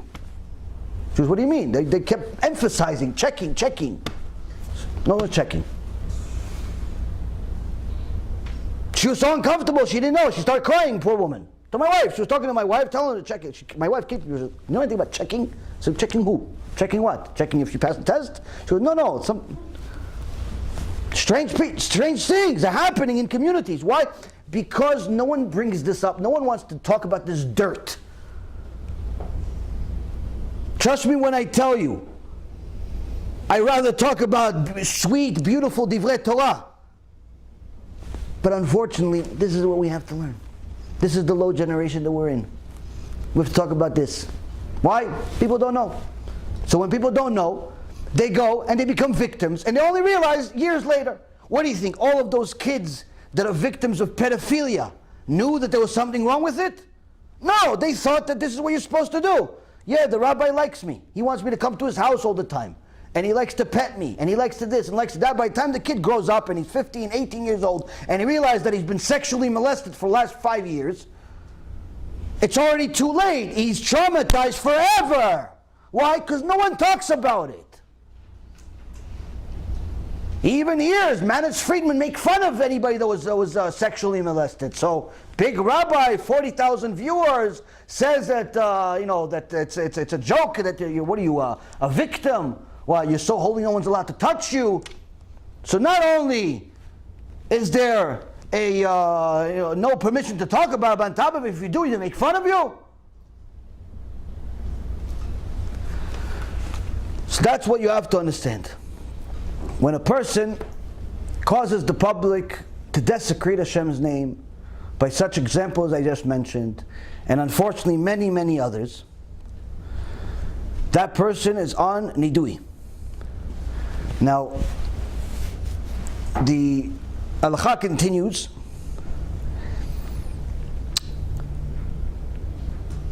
to detail other issues, but remember, this Chilul Hashem situation applies in many, many ways. Because if you simply cause people to sin on a massive scale, you can be in a very serious trouble. Now, a person who causes many to eat sacrificial food outside its proper place, this also is relevant to the time of the Beit HaMikdash. The third Beit HaMikdash, Be'ezrat Hashem, is built. This halakha becomes effective immediately. Not allowed to bring anyone to eat anything outside of it. Source for it is in Gemara Masechet Brachot, page 19a. And all of these halachot, by the way, are from across the Gemara. They're not something that the Rambam, Chas v'Shalom, or the Tur, or the Shulchan Aruch just came up with their own logic. This is all the way from the Gemara, all the way from Moshe Rabbeinu. Next, a person who calculates the years and declares a leap year or fixes the day of the new month in a diaspora. This is not something that is a practice anymore, because no one has an interest in doing such a thing anymore, because the way that we decide new months is no longer the same as we discussed before. In the old times, you would have to have witnesses, hang out in mountains, declare when the new month is, come to the Sanhedrin, tell the bedin, tell them that we saw the new moon, and after they testify and they verify that this is the case, then there's a new month declared. New months are not declared like that anymore. Hillel was a genius and a tzaddik. Okay, he in essence put together a calendar until Mashiach comes. Well, we know already now, and until the day Mashiach comes, when the new month is going to be every month, ahead of time. The genius that we've had among the Torah world is something that's beyond our understanding. So Hillel already, almost 1,500 years ago, came up with an exact, precise calculation of how we're going to know exactly what the new month is, almost 2,000 years in advance. Without waiting for any new moons, without waiting for anybody to wait in mountains, nothing. We could barely figure out what is going to be the performance of our little small business that sells hammers, for the next 6 months. He figured out what the new month's going to be for 2,000 years in advance. So just to understand how many brilliant people we have among Am Yisrael. Next, a person who causes the blind or the morally unaware to stumble. This is a big one. המכשיל את העיוור. Now, the Ravad says, what does it mean, someone that causes the blind to sin?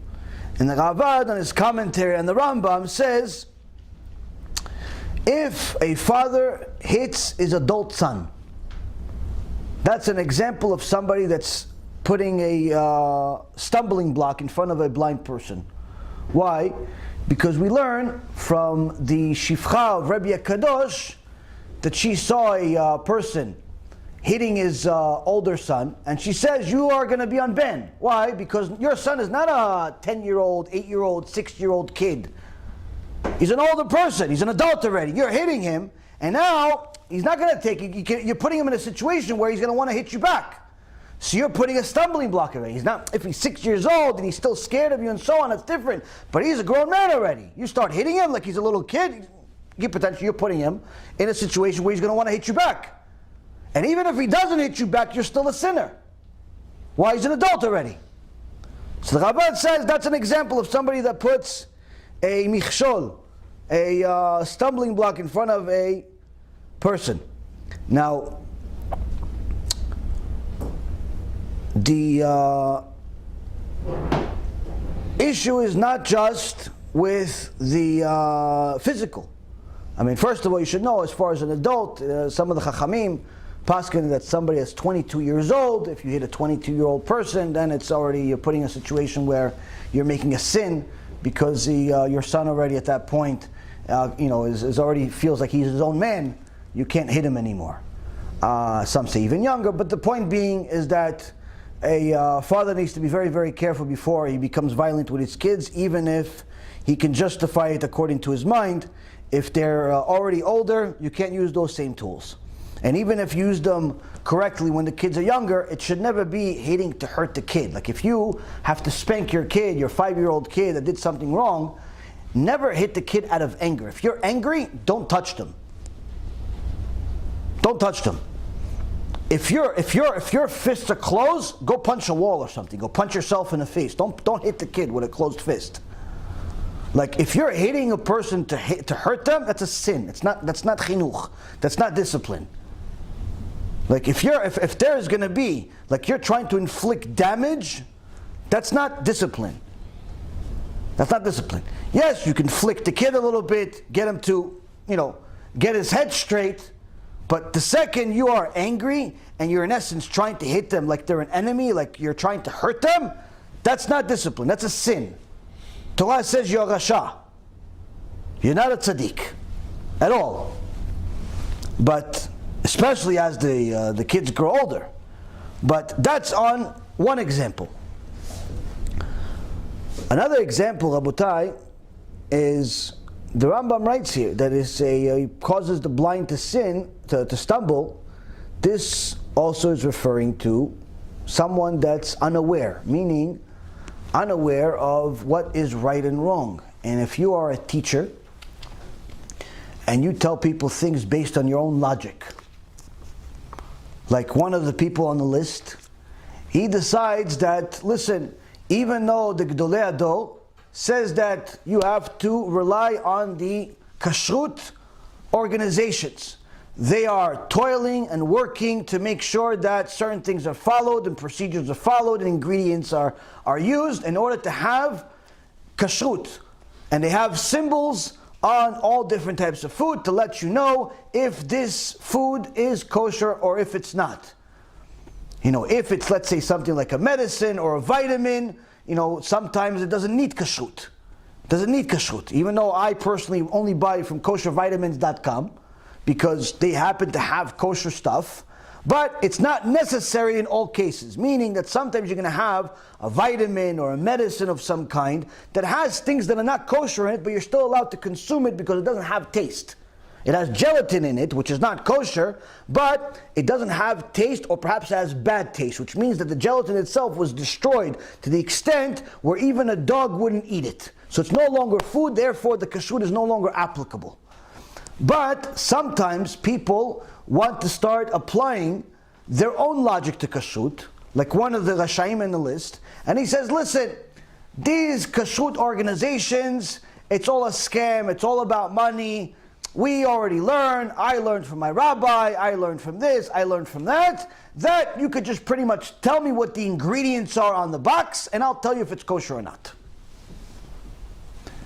That, Rabotai, is a person that causes the public to sin. Because anyone that knows, and I've spoken to people that are experts in the kashrut world and have been in it for 20 plus years, says anyone that knows the kashrut world and knows what's in food today and what's not, would never ever say such a thing. Why? If it's not kosher, there's a valid reason of why it's not kosher.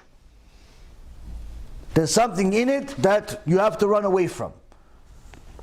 People think, no, it's just about money. It's not just about money. Yes, there's money in it, but it's not just about money. I always give this example. Sunny Delight, the orange juice that a lot of kids like,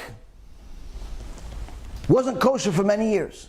Suddenly became kosher. People said, yeah, finally they paid the bill. No, it had nothing to do with the bill. It had nothing to do with the bill. You know what happened? They finally changed their ingredients.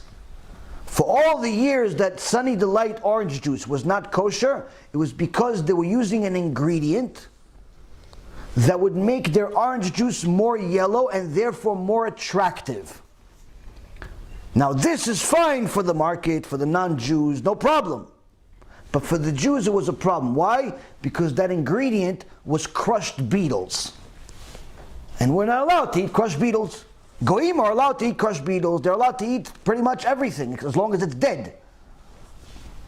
But us Jews, we're not allowed to eat bugs. Not intentionally at least. So the point being is that they became kosher when they stopped using this ingredient and used something else for it. And we have a list on our website on bezatashem.org in the ebook section of different ingredients that are used in food that are not kosher.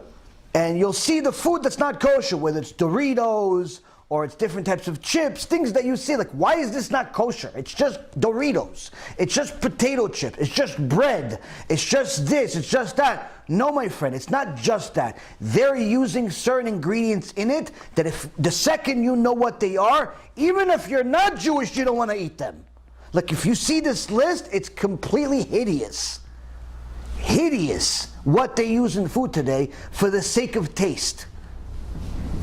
Now for us Jews, it's not about taste. It's about allowed, not allowed. So when someone tells his keilah, his community, needless to say, the world at large on a video, that you no longer need to comply with the rule of the Chachamim that says you have to have a kosher symbol. Unless there's specific instructions from Chachamim that this does not need a kosher symbol. Like certain liquors don't need it and so on.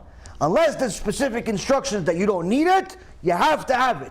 No. I'm here in San Diego, I declare a new rule. You don't have to. Just call me, send me a picture on WhatsApp, and I'll tell you if it's kosher or not. That is 100% causing people to sin. That is putting an entire community and anyone else that's watching a stumbling block in front of them. A stumbling block in front of them. This also pertains to people that don't speak the truth, or better yet, they don't necessarily go against the truth, but they don't give you the full information. Like one example I told you guys, where some relatively well-known speaker was asked by one of the people that was watching the lecture, you said that Gehenom is, not forever. But what about sources and so on? He says, no, it's not forever. It's not forever. So I saw this with my own eyes. Somebody showed it to me.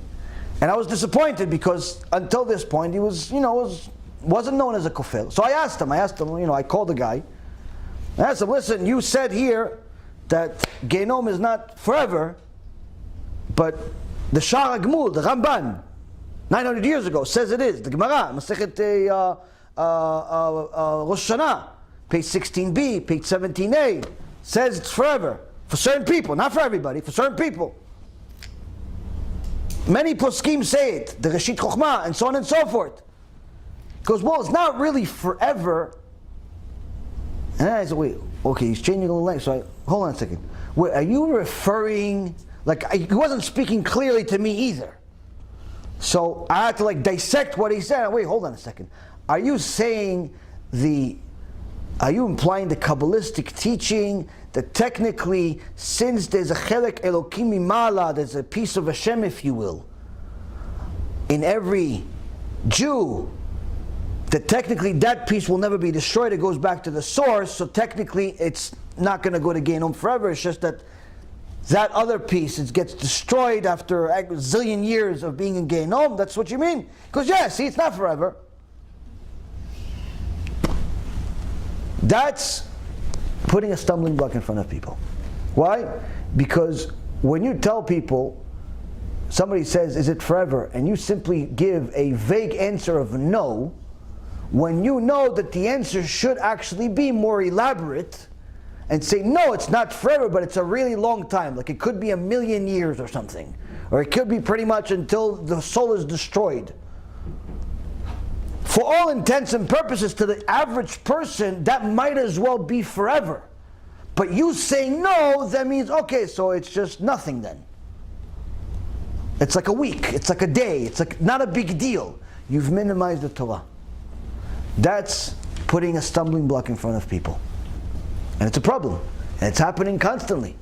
It's happening constantly when people try to minimize the Torah, the magnitude of punishment, the magnitude of sin, the magnitude of the obligation on Am Yisrael. When people ask, oh, why are bad things happening? The economy's down, COVID-19, this, that, why are bad things happening? And someone wants to say, listen, Am Yisrael is sinning. Look at all of these gay parades and Chilul Hashem and this and that. And they want to like murder the guy. What do you mean? You can't call Am Yisrael sinners. What do you mean? That's what the Torah says. If he would do otherwise, he would be putting a stumbling block in front of people. Why?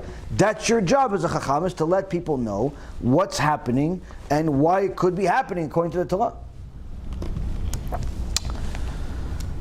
Next, we're almost done. And a person who prevents many people from performing a mitzvah. Many times people simply don't like a certain type of speaker, certain type of emet, certain type of shita of how to teach Torah, so they discourage other people from going there. So they tell people, no, listen, they speak too much musar, too much gehenom, too much punishment, too much this, don't go there. They write articles against it, and so on and so forth. According to the Torah, you cause other people to not make a mitzvah, not watch Torah. Aside from being arur, you're also on ben. Next, to speed up the process and get to the main point that I'm sure all of you are waiting for, a butcher who sold non-kosher meat. People are not selling non-kosher meat. Jews are not allowed to sell non-kosher meat. Now, needless to say, if you did it under the pretense that people think that you're kosher. Just today, somebody from Virginia sent me a message which shocked me actually, because I try to give people the benefit of the doubt, but even though sometimes it looks otherwise. And he asked me actually last night, what happens if I ate tarif unintentionally? And I mentioned what happened. I said, how could such a thing happen? So I went to a restaurant in Virginia called Mr. Shawarma, and I went there last night. And then a few people came up to me and says, what are you doing here? Why are you eating here? I said, well, what do you mean why I'm eating? I'm eating with my family. He says, it's not kosher. Mr. Shawarma, Virginia, it's not kosher. Because what do you mean it's not kosher? There's a mezuzah on the wall, on the door. I ate here last year that are kosher. Because it's not kosher. The guy goes to the cash register. He says, excuse me, is this kosher? No, it's not kosher. Everything's tarif. Well, what do you mean? Oh, we stopped being kosher. We stopped being kosher. Why did you stop being kosher? Who knows? Stop being kosher. But according to, why did he think it's kosher? Because last year that he went there, it was kosher. But they decided to continue the same name, continue the same food, continue at the same prices, continue the same menu, just sell them, nevelot v'trefot. And people don't know. He says, last year I was here, there was a bunch of black hats. Bunch of black and white, bunch of Hasidim here. Today, this time wasn't. I figured it's not busy.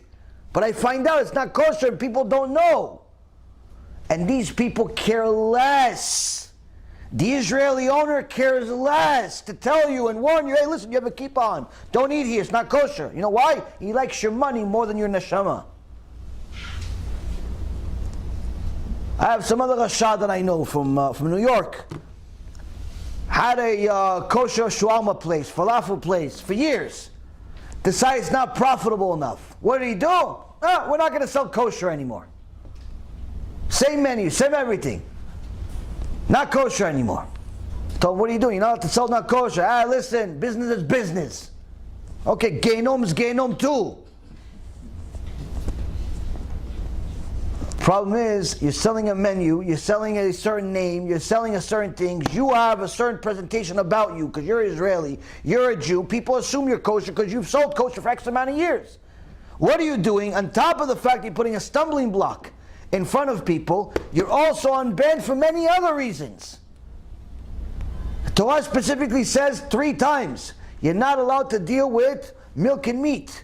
Why 3 times? You're not allowed to eat it, not allowed to make it, and not allowed to benefit from it. Selling non-kosher, Hashem Yishmo. Shame on you. Shame on you. What, there's not enough non-kosher places? You have to make another one. It's also Chilul Hashem. Next, a butcher who does not inspect his knife in the presence of a scholar. This is not practiced as widely anymore, but nonetheless, if a scholar asks a butcher to check his knife to make sure that it doesn't have any gums in the knife, he has to show him. If he doesn't want to, he's put on ban. Next one. This will surprise many people, especially the guys. A person who intentionally causes himself to have an erection. Ban. Needless to say, a person that watches pornography causes himself an erection. Watches immodest movies, causes himself an erection. You cannot say, no, I didn't mean to, I just watched the movie. I didn't mean to have that happen. No, Chababa. What do you think is going to happen? What do you think? Butterflies are going to come out of your stomach if you watch these movies? What do you think is going to happen if you're going to see immodest things on the internet? What do you think is going to happen if you go watch immodest things? Profane things, filthy, disgusting things on television, on your phone. What do you think is going to happen? I'll tell you what's going to happen. Ban. That's what's going to happen. Cherem. No, what the rabbi didn't see. HaKadosh Baruch Hu saw. It's much worse. Kadosh Baruch Hu saw. Much, much worse. That 5 seconds of pleasure, it's not worth it. Why? Next time you cry to Kadosh Baruch Hu in pain, and you want him to help you, you say, no, I can't. Why? You're on cherem. Why? You watch pornography. Cause yourself to have an erection for no reason. Next, a person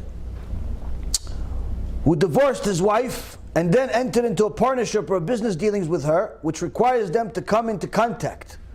When they come to court, they're both placed under a ban. Once you have a get, that's it. Move on. Move on with your life. Don't stay connected. Constantly see this. You obviously have kids together, no problem. See the kids. She sees the kids, all that stuff, but that's it. Don't play like Family Feud together and Monopoly. Why? That could lead you to sin. You want to be together? Marry together. You don't want to be together? Divorced. There's a mitzvah for a get also. There's a mitzvah for divorce also. Not that we're recommending it for everyone or even advising it, but nonetheless, once you decided, I don't want to be with this woman, I don't want to be with this man, move on. Don't call, what are you doing this weekend? No, just doing this weekend. No, we're just friends now. No friends now. Why? Because not allowed. Move on in a different direction, unless you want to be together. Then you get married, if it's still allowed. But the point being is, Torah says you start treating the get like it's a piece of paper, like the goyim, divorced, married, like it's Uno cards. That's not an Am Yisrael. That's not an Am Yisrael, Rabotai. Next, a person who takes God's name in vain or takes an oath casually. Now, there was, and still is unfortunately, a bad minhag among certain Sephardi Jews that they swear in God's name, say, in a living Hashem, but they use the name Ammonai. And this is forbidden. One time there was a certain gibor that helped the Jews of Libya deal with the Arabs and different people that would terrorize the community, because he was a strong person and people were scared of him. And he swore in Hashem's name. Something happened and it became like a habit, like people say, oh my gosh, but use Hashem's name, the G-O-D name. And he said the same thing, but in Arabic. The Chacham over there was Rabbi Yosef Zaruk, who was blind, but knew the entire Torah written and oral as if it was right in front of him. The Gemara says Rabbi Meir Balanes was the only one that was allowed to write a Torah scroll without looking at one. So how come? He says because he sees the Torah all the time. So the Gadol in Libya was Rav Zaruk, and he was passing by at that time, and he heard somebody use Hashem's name, the living Hashem. Something happened. He says, who's that? He gets shocked. Who's that? Oh, that's Moni the Gabai. He says, bring him here. Catch him. Bring him here. He says, bring this giant to the rabbi, little rabbi, big giant. He says, Yalla, you're coming with me to the group of rebukers. Why? Give him malkot. Give him malkot. Give him whip. They're going to whip you. 39 times. I guess the Rav figured it's better to whip him than to put him on ban, because people won't understand the ban. What do you mean a ban? Ban. What's going to happen to a ban? Oh, whipping, everybody understands. My Saba, Alav Shalom, Saba Gibri ben Kamuna, Alav Shalom, he says in Tripoli over there, in Libya, whether you had Yirat Shamayim or not, by Sunday night, everyone had Yirat Shamayim. Why? Anyone in a community that rode a bicycle on Shabbat, on Sunday they'd get the whip. So by Sunday night, everyone was a Baal Tshuva. Bicycle, not a car, chas v'shalom. Bicycle. You rode a bicycle on Shabbat, on Sunday, you get the whip. Now today, they don't do that. You do that, you get arrested. But that's what it was for many centuries. That's what it was. Someone uses Hashem's name in vain, is on ban. Now there is a dot in a poskim that's not just in the name Amunai, but in any name, in any language. Meaning, if you say the common saying that all of us are guilty of, or at least I am, saying, oh my gosh, but actually use Hashem's name, that, Rabotai, is using Hashem's name in vain. Why? Because that name is the way they say, the English speakers say God's name. That's the name. Now if you're saying it as part of teaching, no problem. If you're saying it part of prayer, no problem. But if you're just saying it, no, come on, and you use Hashem's name like it's Steve and Joe, Ben. This is very easy to fail. Why? Because we got used to this stuff. We got used to talking this way. Like, what's the big deal? According to HaKadosh Baruch Hu, it's a big deal. It's a very big deal. Why? His name is not your name. Don't use it like nothing. Same thing it says when it comes to vows, making promises. No, I swear I'll be there at 3 o'clock. Unless you know for sure that you're going to be there at 3 o'clock, you must be suicidal for saying such a thing. You should never swear, should never make a vow, even if you mean it, even if you want to. Don't. Why?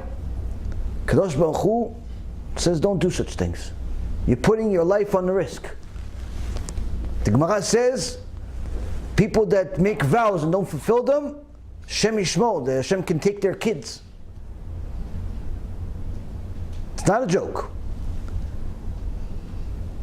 Lastly,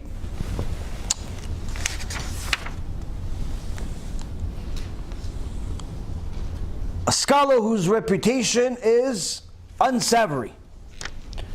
Chacham sheshmuato ra'ah. Is a Chacham? But everybody says, no, this Chacham this guy is his books, no good. He says things that are against the Torah. He says things that many Chachamim are against. He's not exactly a big lamdan like everybody says. People have bad stuff to say about him. Lots of bad stuff. This is no good. This is not a good thing. Not a good thing. That kosher people are saying bad stuff about you. Have bad people saying bad stuff about you, who cares? We don't consider them. But if good people are saying bad things about you, it's not a good thing. Last but not least, actually, a person who places another person under a ban when the latter does not deserve to have such a punishment. So that's the 24th one. So now we see that there are 24 different situations here where a person can fail even if he's trying to do good. He's trying to do good, he's trying to keep Torah and mitzvot, meaning that this is a learning for all of us. So what does this have to do with the list? What does this have to do with the list? You see, Rabotai, some people that just watch the video clips that we make, or just the short films that we make, it makes it seem like we just shoot from the cuff. Like we just came out of it today and we decided, let's just say something today to spark some voices, to get some people to go crazy a little bit, like a shock jock. People do not understand that in order for us to say anything, first and foremost we have to investigate, and sometimes the investigations take literally years to confirm that what we have is valid and true and necessary.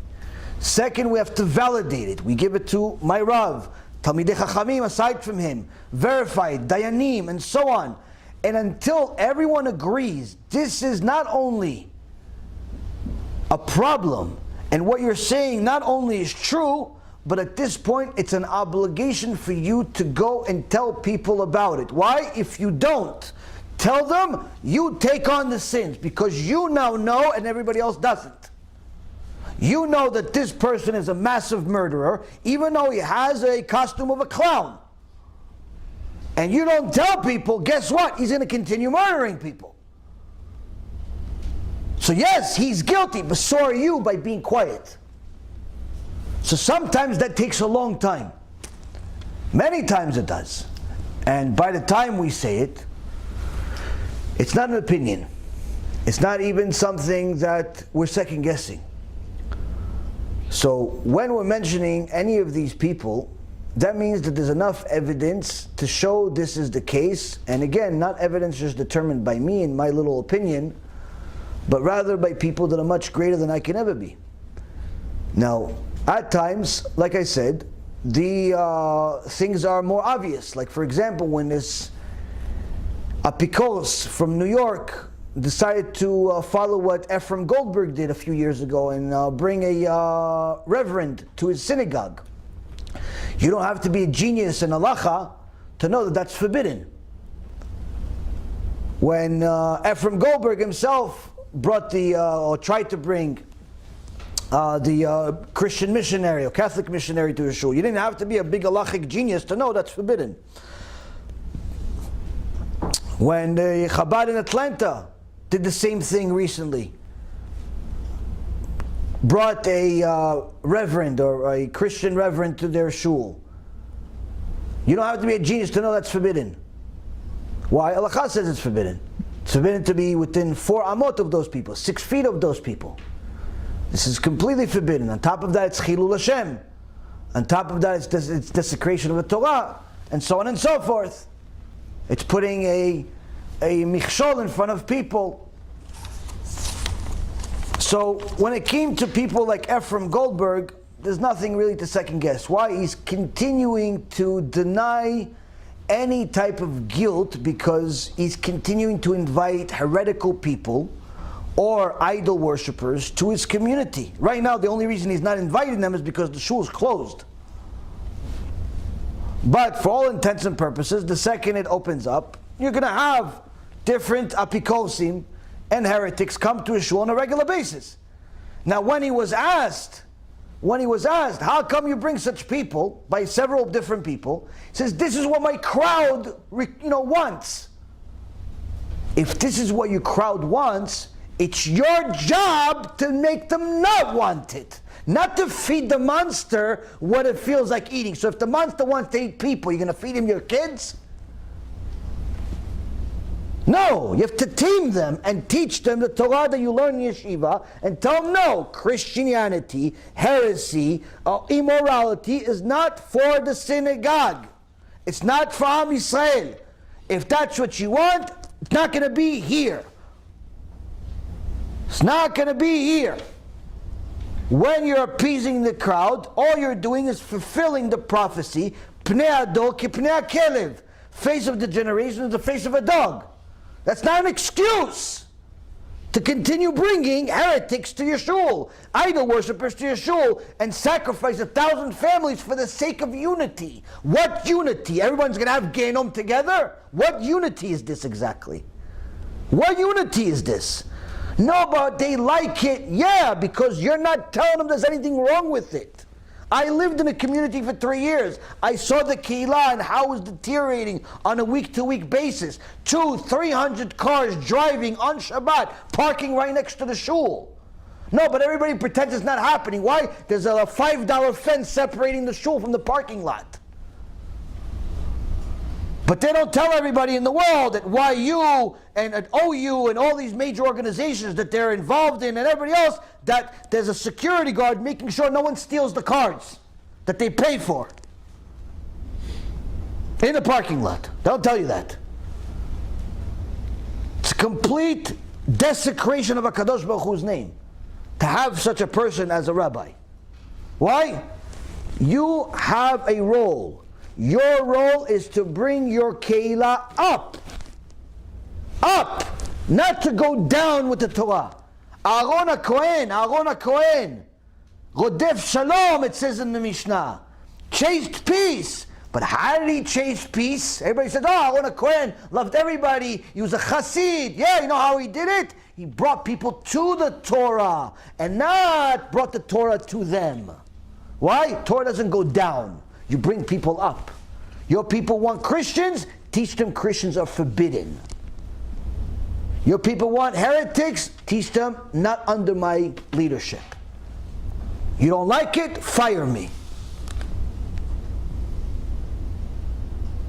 If you can't do it, you shouldn't be a rabbi. I'm sorry, that's the role of a rabbi. But what does he do? Continues, pretends like he's a tzaddik, pretends everything is okay, and pushes the buttons and pulls the strings of all the strong people, politically connected people, to torture anyone that calls him out, mainly me. He won't make a lecture about it. Why? No, that would make him stoop to my level. I wish you stooped to my level. Trust me when I tell you, your own keilah would wish that you stoop to my level. Not that I'm some big tzaddik, but at least I'm honest. Not that I'm some big chacham, but I'll tell you what it is. So when a person like that says, I'm just a victim here, why are they going against me? There's nothing that we're second guessing. Nothing. A person like Wolpe, also on the list, on a radio show, says that he doesn't believe that Torah came from Hashem. Do I have to defend this Reshaim Merusha that's on the list? He doesn't believe Torah is from Hashem. Debating some of the most important questions with Rabbi David Wolpe, who leads one of America's largest Jewish congregations. In 2001, Rabbi Wolpe created a national furor when his Passover sermon challenged the historical reality of the Exodus. Rabbi Wolpe, what did you say? I said that the Exodus certainly didn't happen the way the Bible depicted, assuming that it was a historical event in any description. I think that if you look at it scientifically, it's virtually indefensible to make the Bible's case. But you also have to understand that your faith isn't based on splitting seas or archaeological digs. It's based on something much deeper. But if these are not facts, if this is a fairy story, if this is fabricated somehow, doesn't that undermine the religious meaning? In other words, doesn't that change The things? extent to which it has a historical core is very hard to say, but my deeper conviction about it is that it's a story that whether it was true, it is true. And those are two different things. That seems to be Well, in other words, evading- things that aren't facts can be truths. What part of the Torah would you grant to be based upon historical reality? I can't tell you. I don't know. I don't know. And although it may irk people, I don't care. I think that doesn't mean that you have to believe that the Torah gives a historical account of it. I don't think the Torah is a book of facts. It's a book of meaning. People say, oh, how come they're on the list? What do you mean? Did you check? Ephraim Goldberg's buddy from Canada, Kevorkian, brings Arabs to his shul, sheikh to his shul, brought Muslims to his shul. Do I have to defend this? Does anyone have a brain still in this generation? Do you understand what that means? If you bring anyone to a shul as a rabbi, as a leader, as a CEO, as a manager, what does that really mean? You are directly, not indirectly, you are directly vouching for everything that person says. No, but I didn't mean to vouch. I just thought he's entertaining. No, my friend. The audience views it as that. Trust me, I studied psychology. That's what the audience says. You brought him, that means you're vouching for everything he says. And since I like you and I believe you, I like him and I believe him without even knowing what he's going to say. So if Mustafa from the local imam over there comes over here and you brought him, Mr. Rabbi, guess what? Maybe next week I'll go to his mosque. Maybe I'll go to his mosque. Mervis Arashah from London writes a whole book about promoting homosexuality. It's a nice thing. If that's not bad enough, he's on organizations with reform people, reform Jews that are anti-Torah, and Christian missionaries. And if that's not enough, recently he wanted to top it all. What did he say? Yaakov Avinu, David HaMelech, Eliyahu Navi, all and many other tzaddikim we have in our Tanakh. In our Tanakh, were mentally ill. And you know, in a biblical context, many people aren't aware that there are many significant biblical characters who suffered from mental illness of one sort or another, such as Jacob, King Saul, King David, Job, the prophet Elijah, the prophet Jonah, and others. And therefore we see that these issues go back in time, all the way back to the beginning of time. I have to defend this. I have to tell people why he's on the list. Did you check why he's on the list? Did you check why we spoke against him? Did you check this stuff? Or you just assume that I'm some cowboy that decided to, I don't know, get fame. Like I need fame. I was a lot more famous before I became a rabbi. For anyone who doesn't know, people are surprised. Oh, look, I found a picture of him on the internet. Look next to his wife. Yeah, I was a big guy on Wall Street. If you look long enough, you'll find even more. You'll find articles, you'll find TV. In fact, I saved you the time. I made a movie about it. Skip to the end, you'll see a bunch of pictures, including with my dog, if you're interested in what he looked like. I don't deny my past. What, because I went to a business conference to make a few $1 million, that makes me a bad guy? Oh, no, he got banned from FINRA. I got banned from FINRA? Do you know what that even means? Did you investigate? You just saw some news article that some lawyer decided to write because he's trying to get people to pay him money. Do you know what you're talking about? Do you know what FINRA is, Bichlal? Do you know what the law is? Did you do $1 billion in business? I did. I did $1 billion in business, more. Not that I made $1 billion, but $1 billion in business, transactions, more than that. Did you do $1 billion in business? Or you have maybe a $5,000 a year salary? Do you know what it means to do business? People just assume, they attack. Why? Because you attacked their truth. that really, and you told them it's shekel. But the reality is, look at the people that we're talking about. One guy, Manis Friedman, tells people that God needs you. We are familiar with God because God needs us more than we need him.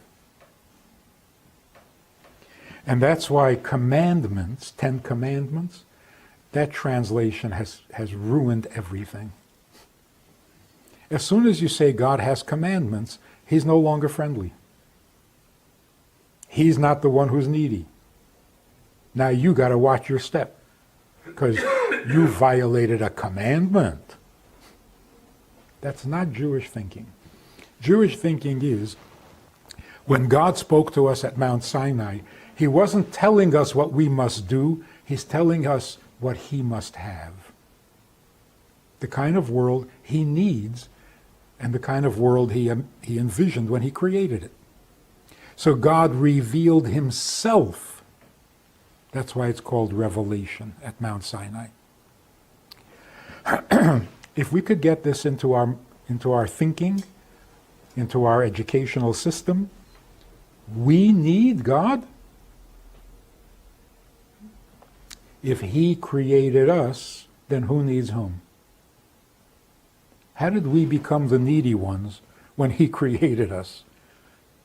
So, well, don't we need to eat and sleep and drink? So, well, that's how he created us. He just wrote a kid's book. Now he's torturing the kids. He's destroying kids. He wrote a kid's book, and he said, God needs you in the book. God needs you in the book. Little kids are going to be already tortured, and little children. Hashem yishmor v'yatzil. A woman came to him, told him that she got molested. He makes fun of her. Kid tells you he's been molested. Right away you're thinking, oh, emotional damage. What do you know about emotional damage?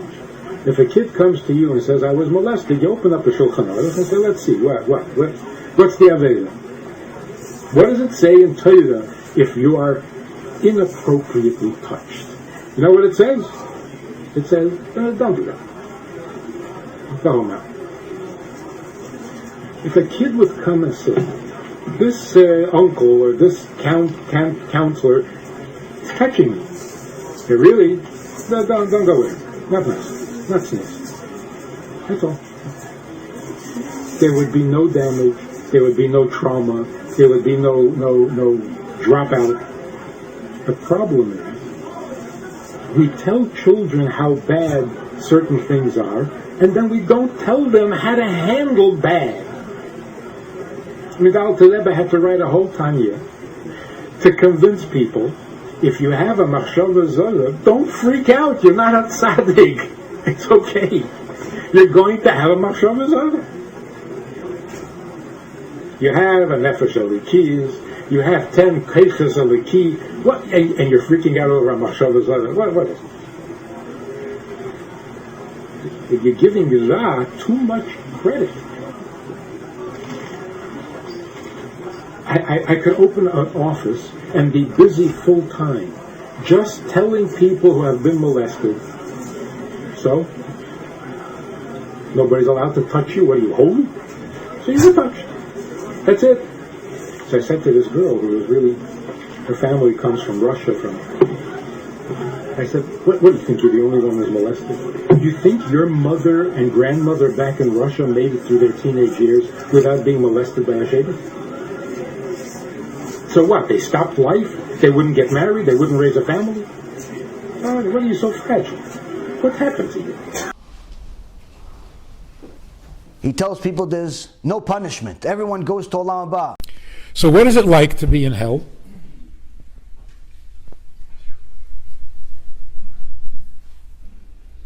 There is really a serious, proper definition or description of hell. When you come home to your home, and you don't feel comfortable. That's hell. When you come to the place where you belong, and you don't feel like you belong, that is horrible. The burning in hell is not a fire with little demons with pitchforks. The burning in hell is the embarrassment that a soul feels when it doesn't know how to be a soul anymore. Some souls go back to the world of souls as if they never left. Completely comfortable being a soul. That's heaven. But when you're uncomfortable being a soul, because your soul is so used to being in a body, not being comfortable as a soul among souls, that's hell. How long does it take to readjust? Maximum 12 months. After 12 months, you're in heaven.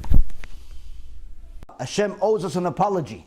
God owes us an apology because we're in exile. God forbid. God forbid that God should be punishing us for our sins. Because you know, when you don't talk to your children for 3,000 years, they forget some of the things you tell them. God owes us an apology. If you think God owes us an apology, get the hell out of the room. You need to go to a psych ward. God owes us an apology. The King of Kings owes us an apology. You really think people think this? People actually believe this nonsense? I have to defend this? I have to defend why a sociopath like this is on the list? Did you check? No, you misunderstood him. What do you mean I misunderstood? I speak English and a couple of other languages. I've written enough papers to write several books. I speak English. He said God needs us. He said all of these things that I said, he said, because now what? According to my word, you're not going to believe. So I put the videos there so you can hear them yourself. No, but it's Kabbalistic. What Kabbalistic? What are you talking about? It's English. The guy said it. This is what it is. Dror Kashrut says you have to change the Shulchan Aruch. We just read the whole list. The guy just says you have to change the Torah. That's a kofer gamur. He says go smoke marijuana because he decrees that it's good for you. Even though Rav Moshe Feinstein says anyone who smokes marijuana for recreationally is a ben soer umoreh. If the bedin saw him, they'd kill him. Smoke marijuana, not even crack and cocaine. Smoke marijuana. Dror Kashrut says no, it's good for you. Go ahead. I psak. You could change the Shulchan Aruch. I'm holding grass, weed, marijuana as medicine, as drug that is a real medicine, and you need to know how to use it and when to use it. And if your senses are strong and pure and powerful, so you can know it about yourself, you can have a self-awareness to know if it's building you or destroying you, if you're using it for a good cause or if your evil inclination is using you to kick you down to sadness and to many lackings that it can bring. Person now in a certain stage of his life is using a certain drug in a good way that is building him, that is supplying something good for him in his life, still, that's my thought, I think that it is only waking him up. If your wife wants to go to the beach, go with her for shlom bayit, even if it's on Shabbat. Christianity is not so bad. They just don't understand, but you don't understand, and it's not this, and it's not idolatry. What? Rambam says it's idolatry. So you're bigger than the Rambam? Dror. You're bigger, but I have to defend this. Why? People don't know. They don't know what the truth is, so when they hear the sheker, they don't know that it's sheker. So when I say it's sheker, they're like, no, that's just your opinion. So you have to deal with an entire generation of ignorant people, just like I was. But the difference is, I was willing to at least learn and investigate. Most people just assume. Why? Because they have plenty of Reshaim that pacify them and tell them, no, he's misunderstanding, he's distorting, he's this, he's that. So now you have people like Avi Weiss that started something called open orthodoxy, giving smichot to women, doing all types of things that are against the Torah. But if that's not bad enough, we also mentioned the two that are we're going to spend the rest of the night talking about, just in a few minutes, is a Nathan Slifkin and what is the other guy's name? Sachs, Jonathan Sachs. Now, when it came to Jonathan Sachs, I provided a quote for you guys of him saying himself that he believes that Adam v'Chava is not a real story. The world did not start 6,000 years ago, because surely we have art, according to him, that's 25,000 years old. Surely that's just a parable.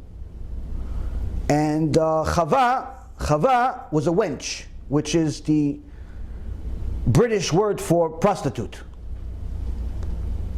That's what he says. So in essence, he's saying that Torah didn't start with Bereshit.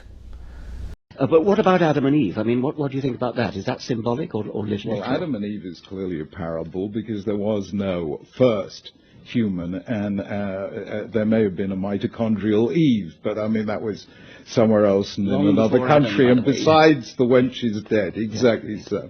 So no, I mean Adam and Eve are really, I mean if you trace it back 6,000 years ago, obviously the Bible is telling us the story about the first dawn of civilization. I mean there was art 25,000 years before that. Adam and Eve is symbolic. Yeah. But the parting of the Red Sea, I mean, how do you decide which bits are symbolic? Very simple. The rabbis in the 10th century laid down the following principle.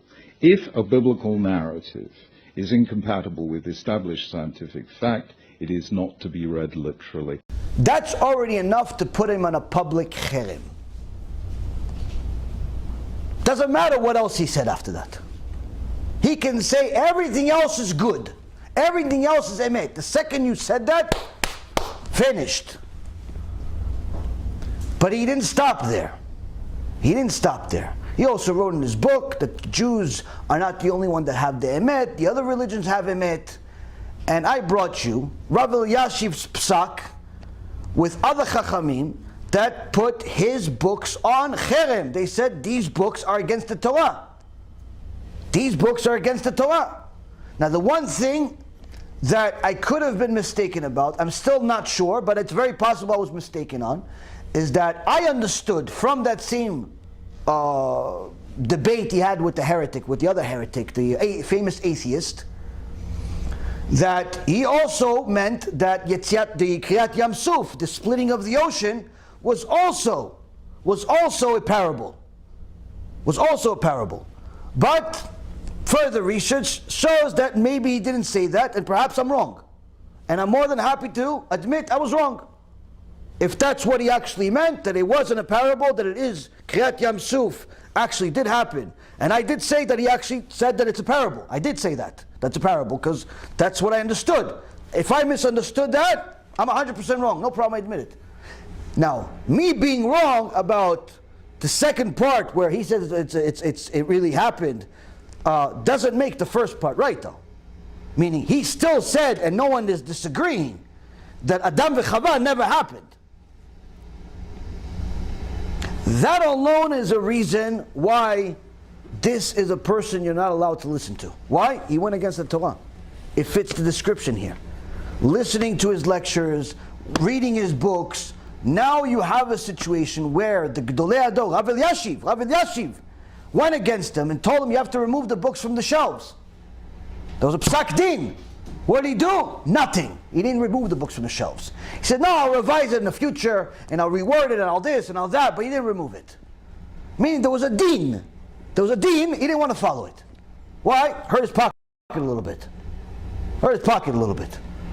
So that's already another one of the 24.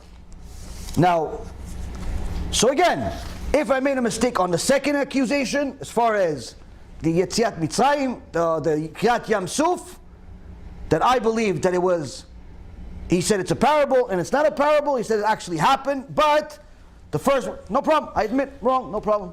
Sorry, I'm wrong, sorry, but you're still a Rasha, but I'm sorry. Why? According to the Torah, you're a Rasha. You may be a very nice person, You may be very generous, you may have a very big house, you have a very nice beard, you're a great speaker. I wish you would do tshuva and actually tell people you made a mistake. And I'll do a whole shiur saying, Chazaku Baruch, look at this, look at Rabbi Jonathan Sachs over here, he did tshuva publicly, what a kiddush Hashem, Ashecha v'Asher Chelkecha. I'll be your number one promoter. I don't want these people to stay Reshaim, they're Jews. But as long as you continue, I have an obligation to let people know this is what the case is. Which brings us to the next case. A person I personally don't think wants to do tshuva. Why? He is on a rampage. Slifkin. Nathan Slifkin. Now this guy, you probably never even heard of him. In fact, he shouldn't even have been on this list because no one knew him for a while because he caused enough damage that everybody wanted to pretty much make him a bad memory that we all forget. But we brought him back to light and he's trying to capitalize on the new attention he got in the last week. He's in a movie with some actual real famous rabbis. So he wrote 2 articles about me, and his buddy Khan, his buddy, another reform type of modern guy, he also wrote an article about me. And they say all types of wonderful things about me. Let me read you some things so you can see what kind of beautiful descriptions they have. This is wonderful people here. What do we have here? Let's see. Hold on a second. This is. I mean, you gotta see this. I mean, this is. If it wasn't true, I wouldn't tell you. But I mean, this is just wonderful descriptions. You wake up in the morning, you see these beautiful details about yourself you never even knew. Okay, so, and you have here. Let me see here. Like the champions of the new orthodoxy in the United States. Like we're creating a new religion. Yaron Reuven and Yosef Mizrahi attract the shallow and simple-minded by delineating an in-group and elect and a heretical community which must be silenced. So according to them, you're all mindless, stupid people. Just so you know, guys. Anyone that's watching my shiurim, Slifkin and his friends think you're idiots. Mindless, I'm sorry, not idiots, mindless. And simple-minded, simple-minded. Rather than engaging with those with whom they disagree and demonstrating why the rabbis are mistaken, Reuven Mizrahi and others of their ilk simply attempt to destroy. If someone asserts something which they deem incorrect, there is no attempt to understand or refute, only to silence. I mean, it's okay. And in the most recent video, Reuven even implies that they should be silenced permanently. What is he trying to say? I am inciting for people to kill them. They're a mesite for heresy, but I'm a mesite to kill people. I'm like a little mafia boss.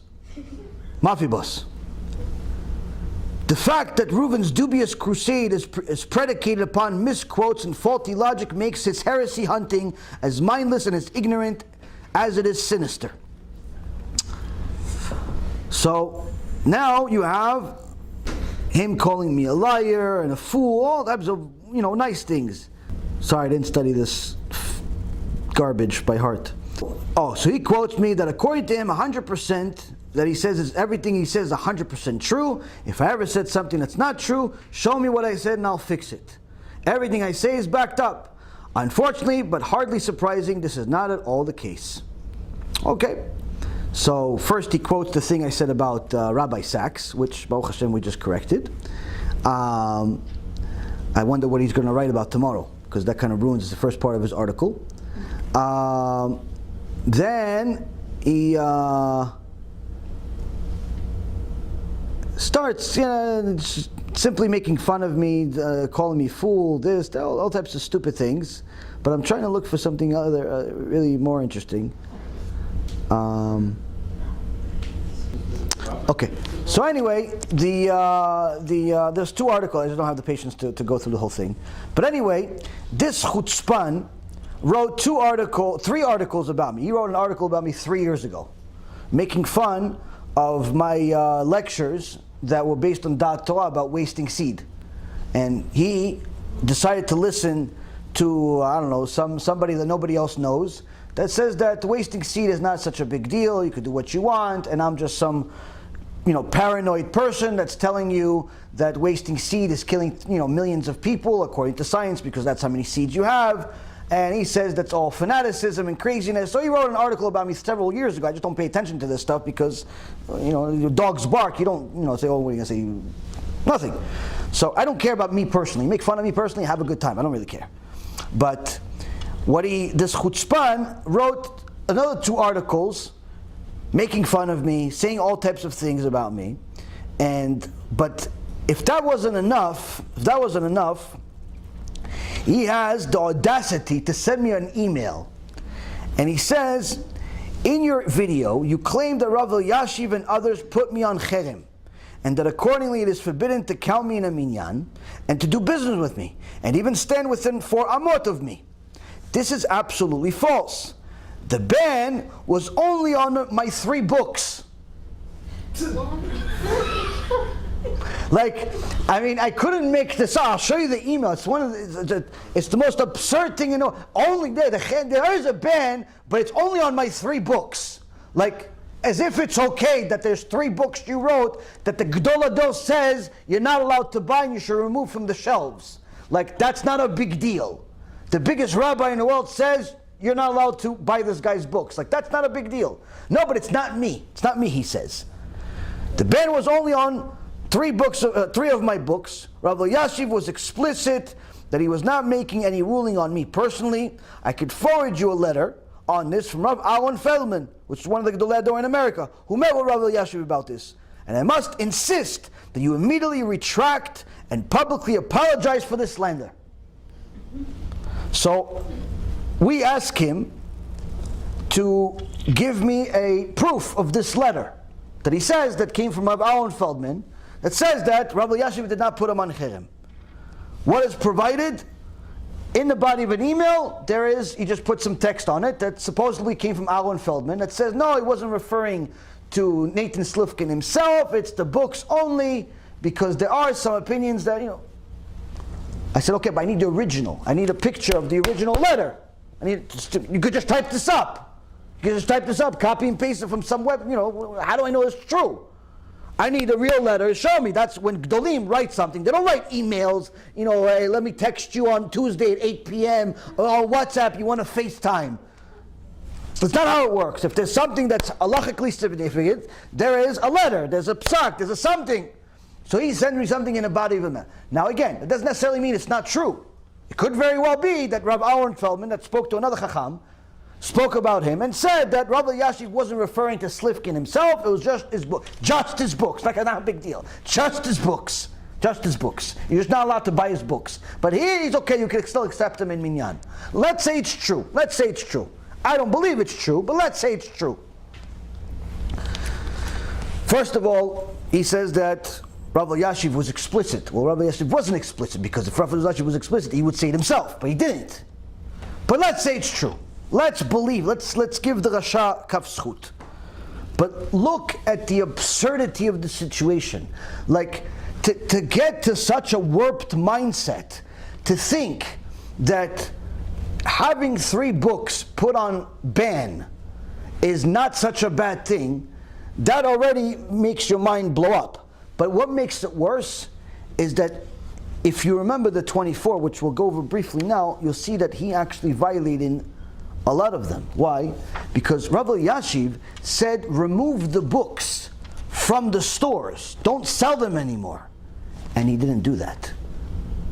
He continued selling the books. There was a psak din from a Gedol Hador. No, I don't care. So when you look at the list, it's a very big deal. So yeah, maybe Rav Elyashiv didn't put you on cherem at that point under the understanding perhaps that you'll remove the books and you're actually listening to Dat Torah and remove the books. But instead you didn't. You actually don't even think it's a big deal. In fact, you continue writing the same kfirah you wrote back then and continue defending it and write more heretical things. So let's see what Nathan Slifkin what else he did on this list. First, disgracing a scholar even after his passing. On a regular basis he makes fun of me, he makes fun of Rav Mizrahi, he makes fun of other people. Why? He calls himself a rationalist. 2, A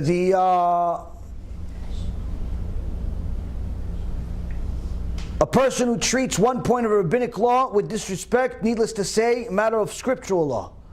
Writing that article that says that the wasting seed, making fun of that, Habibi, that puts you on ban. You're already on ban for two reasons.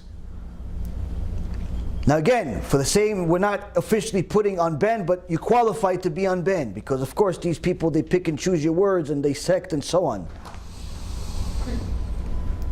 3, person who refuses to comply with the decisions rendered, placed, he refused to comply with the decisions of Gdolei by rendered by Beit Din. Rabbi Yashiv says, remove the books. You didn't listen. 4, a person who possesses an entity that causes damage is placed under ban, whether it be a physical damage or a spiritual damage. Needless to say, you're already on ban for 4 out of the 24.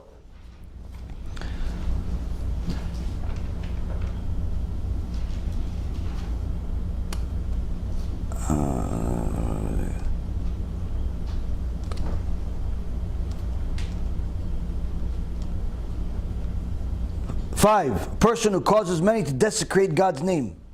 You just wrote in the last 48 hours 2 articles where when you see the comments on the articles that you wrote of what people are saying about Torah, about Chachamim, about Sfaradim, about anyone that listens to Torah, you simply want to vomit. You have one woman saying, please private message me. A friend of mine became brainwashed by this cult, and I've done my extensive research. She wants to help you destroy this cult. Another guy says, I volunteer my time as an editor, and if people can send me links with time codes of incitements, I'll put out together a very inflammatory video against them. Why can't the police police report be filed against them? I mean, it just gets better and better. And you have people making fun of the Torah, then just me making fun of me a lot, Baruch Hashem, it's good for my neshama. Oh, they call us Taliban. They call us Taliban. These people are very dangerous. Yaron even more than Mizrahi. Baruch Hashem, I graduated. Shtabach Shimo. Rabbi Mizrahi, taken over. This is by Rabbi David Kaplan, Rasha Merusha. We don't speak about him because nobody knows him, but he's a professional Rasha. Then all types of Chilul Hashem, taxpayers' money, religious people. Reuven reminds me of Khomeini. Point being is that an enormous amount of Chilul Hashem on this thread, just instead of bringing legitimate sources like we have in the past, they simply just decided to go and just damage. The same thing that they're blaming us, they're doing themselves. But his friend, the guy Khan, he is even better. He goes straight for the jugulars. He's all funny, all names. After he gives you some political reports of his opinion of some politics, he decides to call us fools and idiots, and says that we are, telling people to kill people. And this is a person that I provided, he asked me questions, I provided him answers, like a civilized human being. But no, he's just picking and choosing certain things that I said, and he's using it for his blog that probably, just him and his family read.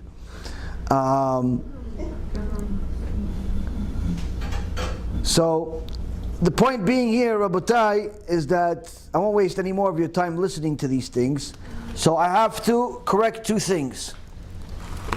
Assuming I'm wrong, and it's very, very possible I'm still a human being, assuming I'm wrong on what was said by Jonathan Sachs, that he did not say Kriyat Yam Suf is a parable, and I said it is, I'm wrong. And I'm sorry for that, for anyone that misunderstood. But he did say that Adam v'Chava was a parable, and that Judaism is not a monopoly on the truth. That he did say. That's a problem. On when the Rabbi Elyashiv told him to take away the books from the shelves, he didn't listen. He didn't listen to the Gedol Adol. He didn't listen. And so this is still valid. But I made a mistake, I'm sorry about that one. Slifkin, on the other hand, he says that he's not on cherem from Rabbi Elyashiv. Just his books are on cherem, just his books. Just his books are on cherem. So if he's right and he is not on cherem, then again, I'm sorry for saying you're on cherem. I'm sorry you're saying on cherem. It's just your 3 books. It's just your 3 books. But also another at least 5 reasons that we mentioned today. So now you don't need the Gdolei Ador to read the Rambam or the Shulchan Aruch or the Tur. You don't need. You can just read it yourself.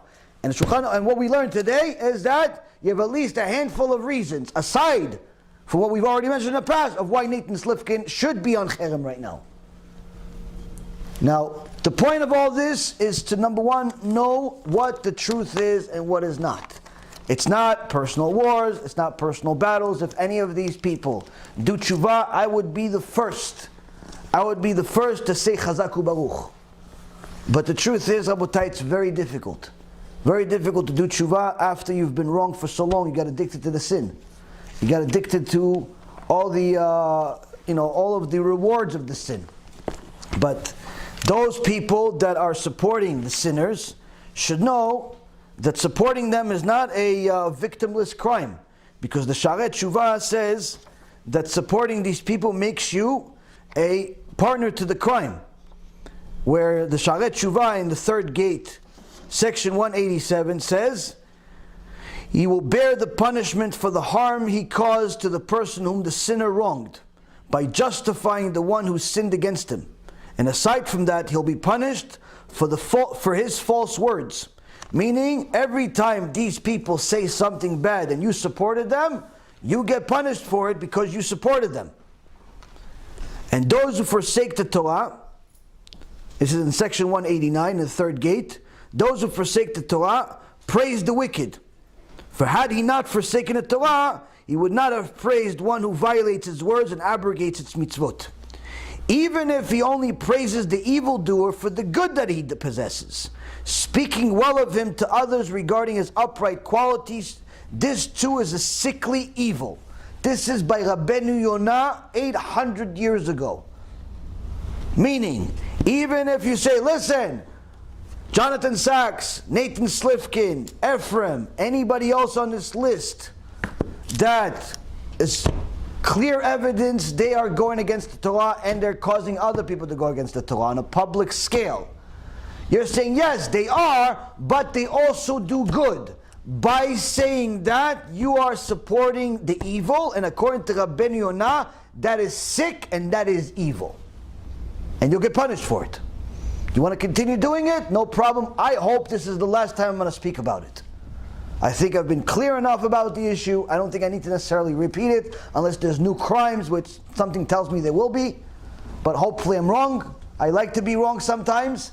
But the point being is, I hope that there's not going to be any more of this. There will be clips. There will be I just personally won't make any new stuff unless there's new crimes. Why? There's just no point.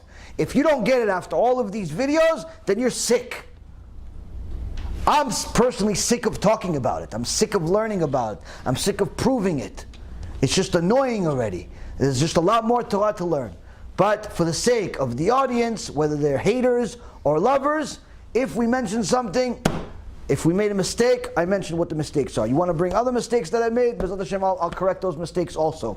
But you still, by showing me that I made mistakes, doesn't prove you right. By saying that you didn't say this, okay, that you may not say this, but you said the 15 other things, and you did the other 15 things. So yeah, maybe you didn't kill 6 million people, but if you killed 5 million, that's still bad. If you killed 1, that's still bad.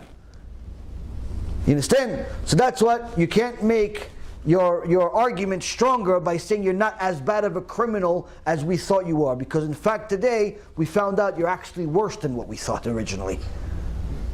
We thought you're only guilty of 1 crime. We found out today that you're guilty of at least a handful of reasons to be on ban. Honestly, I think that if we look at it deeply, probably find at least 8, meaning 30% of the reasons. 30% of the reasons of why Slifkin should be unbanned. Should be unbanned. And the same thing goes for the others. So this, Rabotai, is hopefully the last time we'll discuss it. If you have questions, you could ask, but I think we've taken a much, much longer time to discuss this issue, but this is Torah and we need to learn it. Unless you have some pressing questions, we'll call it a week. Anything? Yes? Where's an example of Adam's curse in the Torah? Because God cursed Adam in many words that he's going to have to work hard. Mm-hmm. But where does it show that Adam actually worked hard? Because I feel like I'm working hard, but I didn't see in the Torah that he was working hard. Okay. So Adam HaRishon had the ultimate neshama. All of our neshamot come from Adam HaRishon. And Adam HaRishon, really the Sfarim HaKadoshim, the Zohar particularly discusses how Adam HaRishon wanted to serve Hashem forever, and that's why he sinned. He wanted to find out where the tree of life was in order to eat it and in order to live forever. So that's why he ate from the tree of knowledge, in order to find out where the tree of life is. So now, Adam HaRishon, some people think, he's just a fool, he made a sin, he went against Hashem. No. It's a mistake. Adam HaRishon was Kodesh Kodeshim. The Gemara says one of the Chachamim was measuring me'arot, was measuring caves, and he went to the Me'arat HaMachpelah, and he saw the heel of Adam HaRishon. He says that the heel of Adam HaRishon is like the sun. He says 2 heels are like 2 suns. That's how holy he was, thousands of years after he passed this world. So Adam HaRishon was Kodesh Kodeshim, and to prove the case that his role in the world was much more difficult than anyone else in the world, is that look at him. How many sins did he make? 1. That's it.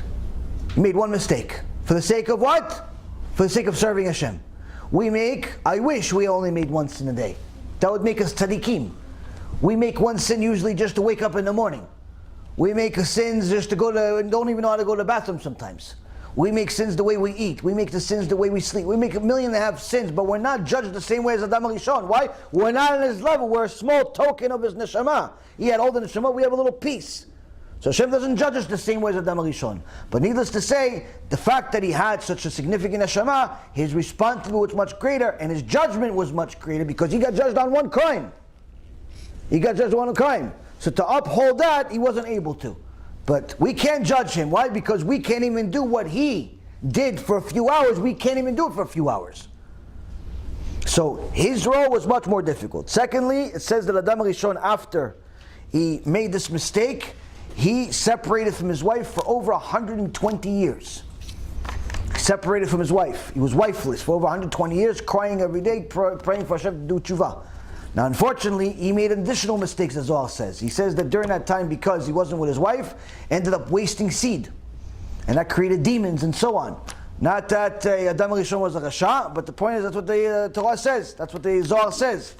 But he made a mistake of eating from the Eitz Hadat, and he also made a mistake in the way he wanted to do tshuva. He wanted to go into seclusion. He didn't realize that the Torah says that a person is not only shouldn't be alone before the crime, but shouldn't be alone after the crime.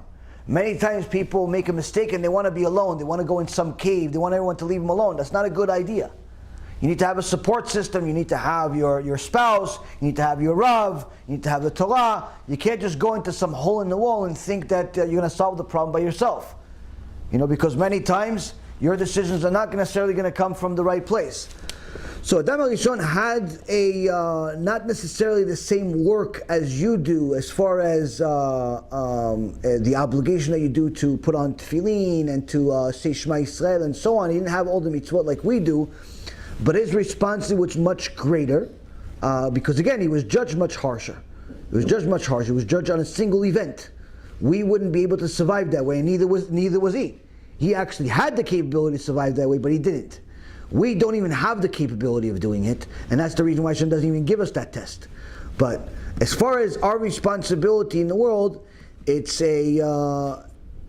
all based on whether a person wants to do what Hashem wants or wants to fulfill his own desires. Our sins are generally, because we want to fulfill our own desires. That's why we sin. We eat things that are forbidden because we're hungry or we're desiring a certain food or so on.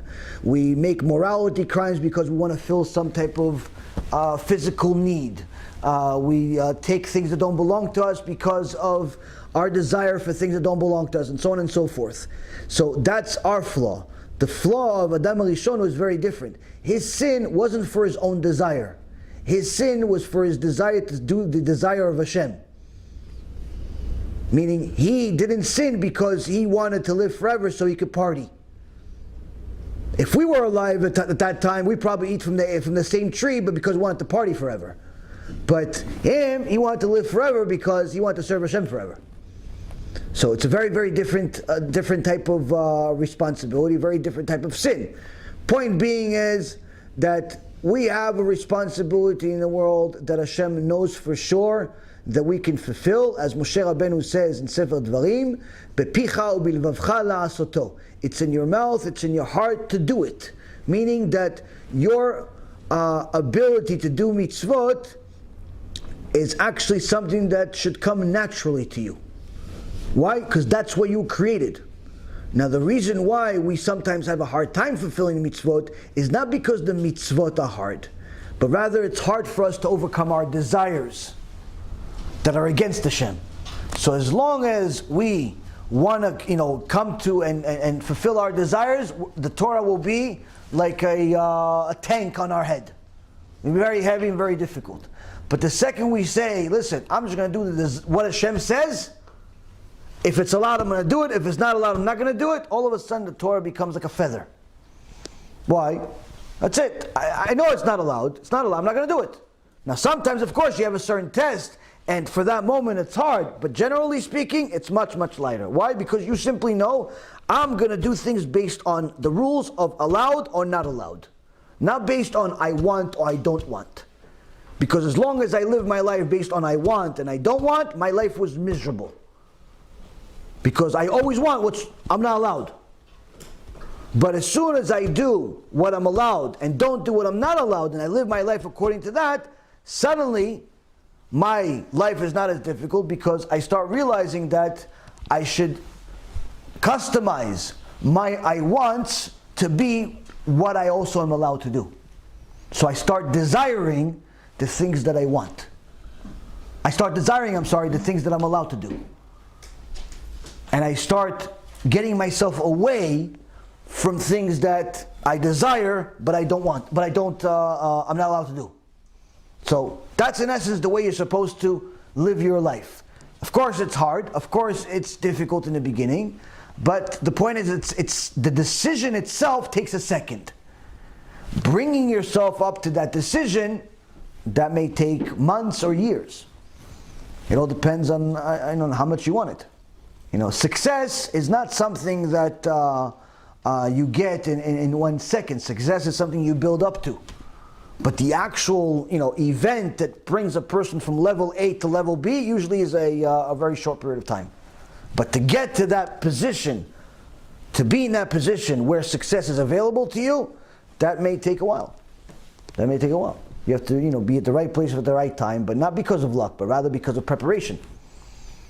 And that's the mistake of the secular logic, is to think that a person was at the right time, at the right place, and he was lucky. There's no such thing as luck. No such thing. You put yourself at the right time, at the right place, and HaKadosh Baruch Hu decided this is what's going to be. Because you prepared, you did certain things, you did your ishtadlut, but needless to say, Hashem decided that this is what's going to be for you. Even if you didn't do the ishtadlut. Point being, Hashem decided. So, again, it's not necessarily that he had an easier role. In fact, he had a role that's as difficult for him as our role is difficult for us. So, for us, his role is impossible. Whereas our role for him is very easy. Because he's much higher level than us. But, relatively speaking, his role was as difficult for him to fulfill as our role is difficult for us to fulfill. Because Hashem doesn't give anyone a test that he can't pass. So that's also another thing. So it may look, his picture, his grass looks greener from our perspective, but in reality it's not. Everybody's got their own laundry basket that they have to clean. Anything else? Beseder Rabotai, hopefully you got some new insights. Hopefully we got some more clarity. Be'ezrat Hashem, we'll meet again next week on Sunday. I believe next week is next week is Tisha B'Av, right? Yeah, so Tisha B'Av, just as a, I'm going to mention to you again anyway on Sunday, but Tisha B'Av is Wednesday. So usually we have shiurim on Wednesday, but they're going to have kinot here and special prayers. So anyone that lives around should come here to come pray. B'ezrat Hashem, I'll be here. They're going to pray probably till Mincha Arvit. And then it's going to continue till about 10:30, from like 7:30, from 7:30 till about 10:30, something like that. And then at 10:30, if there's enough people, we'll do a shiur for at least an hour during the fast. And then that's Wednesday night. So figure from 10:30 till, I don't know, midnight or however long we can go. And then on Thursday, during the fast, we'll probably do 2 shiurim. One during the afternoon and one during right before Mincha Arvit. So I'll let you guys know about the time. That's Thursday. Okay. B'ezrat Hashem, you have Chodesh Tov, Chodesh Mevorach, Bracha, Atzlacha, Chaim Arukim, Shlemim, Meleim Torah, Mitzvot, Gemilut Chasadim. B'ezrat Hashem, all of us will do tshuva. Baruch Adonai Leolam. Amen ve'amen.